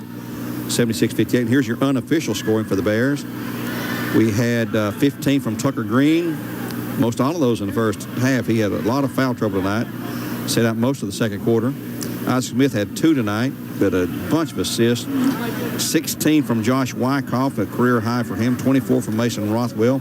7 from Memphis Flowers. 10 from Carter Howard, and 2 from Pierce Ballinger late in the game for the Bears. Should total up to 76 points. For the Owls, 4 from Keyshawn Corbin. 20 from DeLeon Petty. 10 from Ramos McGee. 6 from Chris Stiles. 4 from Terrell McClurkin. 4 from A.J. Heineman, and 2 from Kelvin Chambliss. And I hope that totals up to 58 for the Owls. The Owls dropped to 2-12 overall and 0-10, I think, in the district, or maybe 1-10. Bears improved to 8-8 and 3-6 in play. And here comes our two guys we're going to talk to tonight. Guys, I want to have you put on a headset here tonight, if you would. You'll take that one. If I can get this untangled, I'll give you this one here. And come right this way, because we're on the network, so they're going to see your smiling faces here tonight. And we'll turn your sound back up when you get ready. And let's put your mic back up. There we go. You guys hear me okay? Yep. Being joined by senior Isaac Smith and junior Josh Wyckoff. Guys, good start tonight. Got off. And Isaac, some amazing assists there tonight. You didn't score a lot of points, but you found the open guy, and that's all it takes sometimes. Yes, sir. This man right here, he had the points. I'm telling you what, Josh Wyckoff, that's a career high for you, 16 points. Your career high was 13 before. You hit 3 threes and a free throw and 3 buckets, and they were finding you, weren't they? Yeah. And the shots were falling for you, weren't they? Yes, sir. That was a good game for you there. And we needed you to come off the bench to provide some pep there and some points for us. And we had a lot of guys step up tonight. Mason had 24, had you with 16, had 15 from Tucker, who had a great start and then got in some foul trouble, had to sit out a lot. But how you feeling about the team right now, Josh? We're getting back into it. We hit a rough spot there and we're losing, but we're getting back to it. Well, this is the time of year you want to be playing good. You only have, 3 games left in the regular season, don't you, Isaac? And, yeah, February is where it is. Yeah. We're done with January. Coaches tell you they divide the season. Chuck says it's 4 into 4 parts before Christmas and after Christmas, and then the wrap up of the final part of the season, regular season, then the postseason. So, and that's what you want to be playing when you want to be playing your best there. But Bears have got Saudi coming in here for senior night, which you'll be one of those honorees Tuesday night. Then we got the makeup game with East Hamilton next Thursday. That'll be tough now. They're leading Walker Valley by 3 points after 3, 41-38 in that game there. But congratulations on a good game. Keep it up. Keep throwing those points in there anytime you get in there. And you got some good rebounds tonight, too. I don't have rebounding stats, but you had some rewards tonight, too. And our defense played good tonight, and we played the zone some, quite a bit. Petty, you try to shut him down. He still had 20 points. Yeah, he's just their motor. Everything runs through him. So, we knew the zone would bother them a little bit. Making them take some tough ones outside, but that's every night for him. And their speed, they can dribble, drive, and penetrate, and they're in there before you know it. And they caught our back door open a few times. Got a few points that way. But in Heineman outside, he can shoot the 3. And McGee, he had 10 points tonight. But anyway, good win for the Bears in the district, home win. So congratulations. Thank you for joining us, Josh and Isaac. Appreciate both of you guys coming by. And we'll see you again next week. That's Josh Wyckoff, a junior, Isaac Smith, a senior for the Bears. And we're going to hand Coach Chuck Clark a headset there. And I'm going to turn him back up, Chuck. You're on one of those 2 mics. I'm not sure which one, but I can hear you, so you're doing they good. They can hear me. That's all that matters there. Well, Coach, you got a 76-58 win tonight. You jumped out to a quick lead. Tucker Green really was blazing hot again to start the game. Got some foul trouble. You had to sit him for a while, but you held on. Yeah, he didn't like coming out. He thought he could play without fouling, and that I guess second quarter when I had to pull him after the second one, I believe that showed. We're not going to take chances on that early in the game, and because Tucker's an aggressive defensive player, and he had a really nice game until he did have to come over here, and he played well in the second half, and then picked up another quick foul. Well, his fouls were fouls of aggression. The one had one silly foul right here after he missed a shot there, but that one right there, that was not real smart. No. And I can live with aggressive fouls. Yeah. But sometimes we're not real smart on that sometimes. Well, tell us about your man Wyckoff. 16 points tonight. We haven't seen that out of him. I'd like to have seen that the whole year. He makes a difference in our team when he comes out, and he kind of lost his confidence and in practice. In the last 2 weeks, I've been telling him I've got more confidence in you than you do in yourself. And finally, I think that he saw a shot go down, and when that happens, energy level changes, attitude changes, and he had a really nice game. Came in and played pretty decent defense, had a nice block, had a few rebounds, and so I'm glad that he's back because he makes us a better team when he's in. Yeah. We really do, and so that's good. We just got a little stronger. And we can't complete a broadcast without talking about Mason Rothman. Mr. Consistency, 24 points tonight. I had him for and a bunch of boards, and he just... Is that right, 24? He's just there all the time. Yeah, I mean, he's a senior. He's supposed to do that, and he stepped up and shown his role as captain of the team. He's taken us on his back for the last few games, with McMinn the other night and then tonight. And even in some of the losses, he's played really exceptionally well. So I've been really happy for him. He's been really consistent. I remember his very first game ever up at William Blunt, or 24 points. We didn't know who this guy was, with a strange name. And well, I did. Well, you did, but us old fans like us had never seen him. Didn't see practicing, and then all of a sudden, here's a freshman throwing in 24 points. Yeah, his first game ever. And he made a bunch of free throws on that, and so, but he was aggressive then, and he's aggressive now. And I think that's the mindset that he's going to go to the rack. And when he does, he's going to score, and even better, he's going to the line too. Yeah. So he's exceptional free throw shooter, and so and he's been finishing most of it. He could have had a 30 if he'd finished his first 2 or 3 layups early in the game. They rolled away on him. Yeah. So. Well, he'll be honored next Tuesday for senior night, and he's got over 1,100 points now, and he's in the top 13 or 14, I think, all-time Bradley scoring. That's pretty good in 100 years of basketball. It really is. I'm proud for him. He's worked really hard on his game, and the crazy thing is he does the same thing with these academics. So he's just a great young man, and I'm so happy to have been part of coaching him for the last 4 years, and he's special. Yeah, I got a bunch of special young men that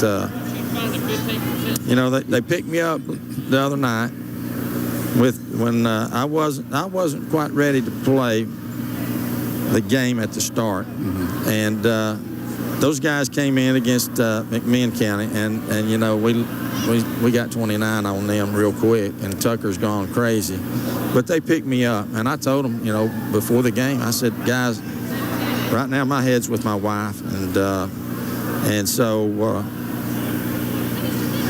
they did what they're supposed to do. They sure did. Represent you well. Yes, they did well. And I told them, right before the game, I said, I'm ready now. I'm ready. You're back. You're back. Your mind's back in the game then. Yeah. Huh? And so and I think that changed them a little bit. Well, the last couple of games you really played well. Or is your team where you want them to be for this time of year? You only got 3 games left, 2 district games, 2 big district games. Well, we're not where we want to be, but we're taking steps that way, right? And Mr. Mickey, who's our team chaplain, he came and has talked to us about the expectation levels up here, and our effort level is down here, and it's been going up the last I guess week 10 days, and it showed out on the court tonight. I mean, we played pretty doggone good basketball. Yeah. Well, congratulations on the win, 76 to 58. And Coach, we always appreciate you coming by and talk with us here on the radio. We thank you too. Y'all do a great job. And I guess Mr. Shore is up there. He's up there, and hey, Denise, I'll be home shortly, babe. That's the wife home watching the game, man. Yeah. Coach, thanks again. We'll let you go now. Thank you, brother. That's Coach Chuck Clark tonight, the victorious coach for the Bears. They win at 76-58. And I've already given you the scoring. Coach is getting his granddaughter in his arms now. And for Mr. Gwen Schroyer, great job tonight on the BCHS Bear Network that you can see on YouTube or Facebook, and then YouTube, the game will be there as well. For Steve Wills, for Morgan Deany back in the studio. And we're trying to get Coach's granddaughters on the TV there. I think they made it. They're all waving at Mr. Schroyer, who's waving back at them. This is Gary Omer saying until next time, which will be, Monday night. Our next broadcast is Walker Valley hosting McMinn Central. And then Tuesday, Steve and I back here for Bradley Central and Saudi Daisy game. That'll be senior night for the Bears. Until then, we'll just say God bless and go Bears. Bye.